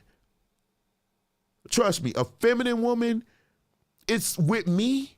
When I see a woman in her femininity, I'm like, yeah, she ain't gonna be on the market long. I know it. She carry it that way. It's just some strength in there. I know we feel like we got to be strong, but that's a turn off to a lot of men. We don't like that. You don't want our strong, independent. Stop saying that. That's gonna hurt you. That's gonna hurt you. That's gonna hurt you in ways that you will never ever imagine. And I promise you're gonna regret it. It's okay to be strong, but y'all sometimes y'all do too much. I'm strong. Trust me, that's not gonna hurt. That's not gonna help you any. All right, but I'm about to. Man, I gotta get finished. I'm loading. Wait a minute. It's saying error loading operating system. I gotta fix that. Anyway, I'm about to jump off of here. I hope y'all enjoyed the show. We had fun tonight. This was fun. I'm gonna do another one of these. Where we just talk, where we just had these discussions. I think these help because I really believe that somebody's gonna watch this and say, okay, I hear him and I'm gonna make this happen. And I know I'm gonna go back and watch and be like, okay, Derek, get off your butt and do some things. Get to work. So trust me, when I talk, I pretty much go this person first. I usually come at me first because there's a lot of things that I could do better, and I know that. So I'm usually going at me, but in the midst of me chastising myself, I'm actually encouraging others. So that harsh talk that I'm saying, that was me talking to myself years ago before I stepped up and made changes. You know, I didn't need anybody else to do it. I did it. Cimarron know me some years. He's seen my elevation, my growth. This is one of my best friends here, Cimarron Dawson. So he can attest to my growth. And he's part of it, actually. So for those of you who are wondering, do Derek have a covering? Does Derek have a covering? This is my friend. He covers me, pause. But this is my friend. He's actually a pastor. So those of you who are worried about my soul saying I don't have a covering, Cimarron Dawson gives me, listen, I couldn't make it in this world without Sim.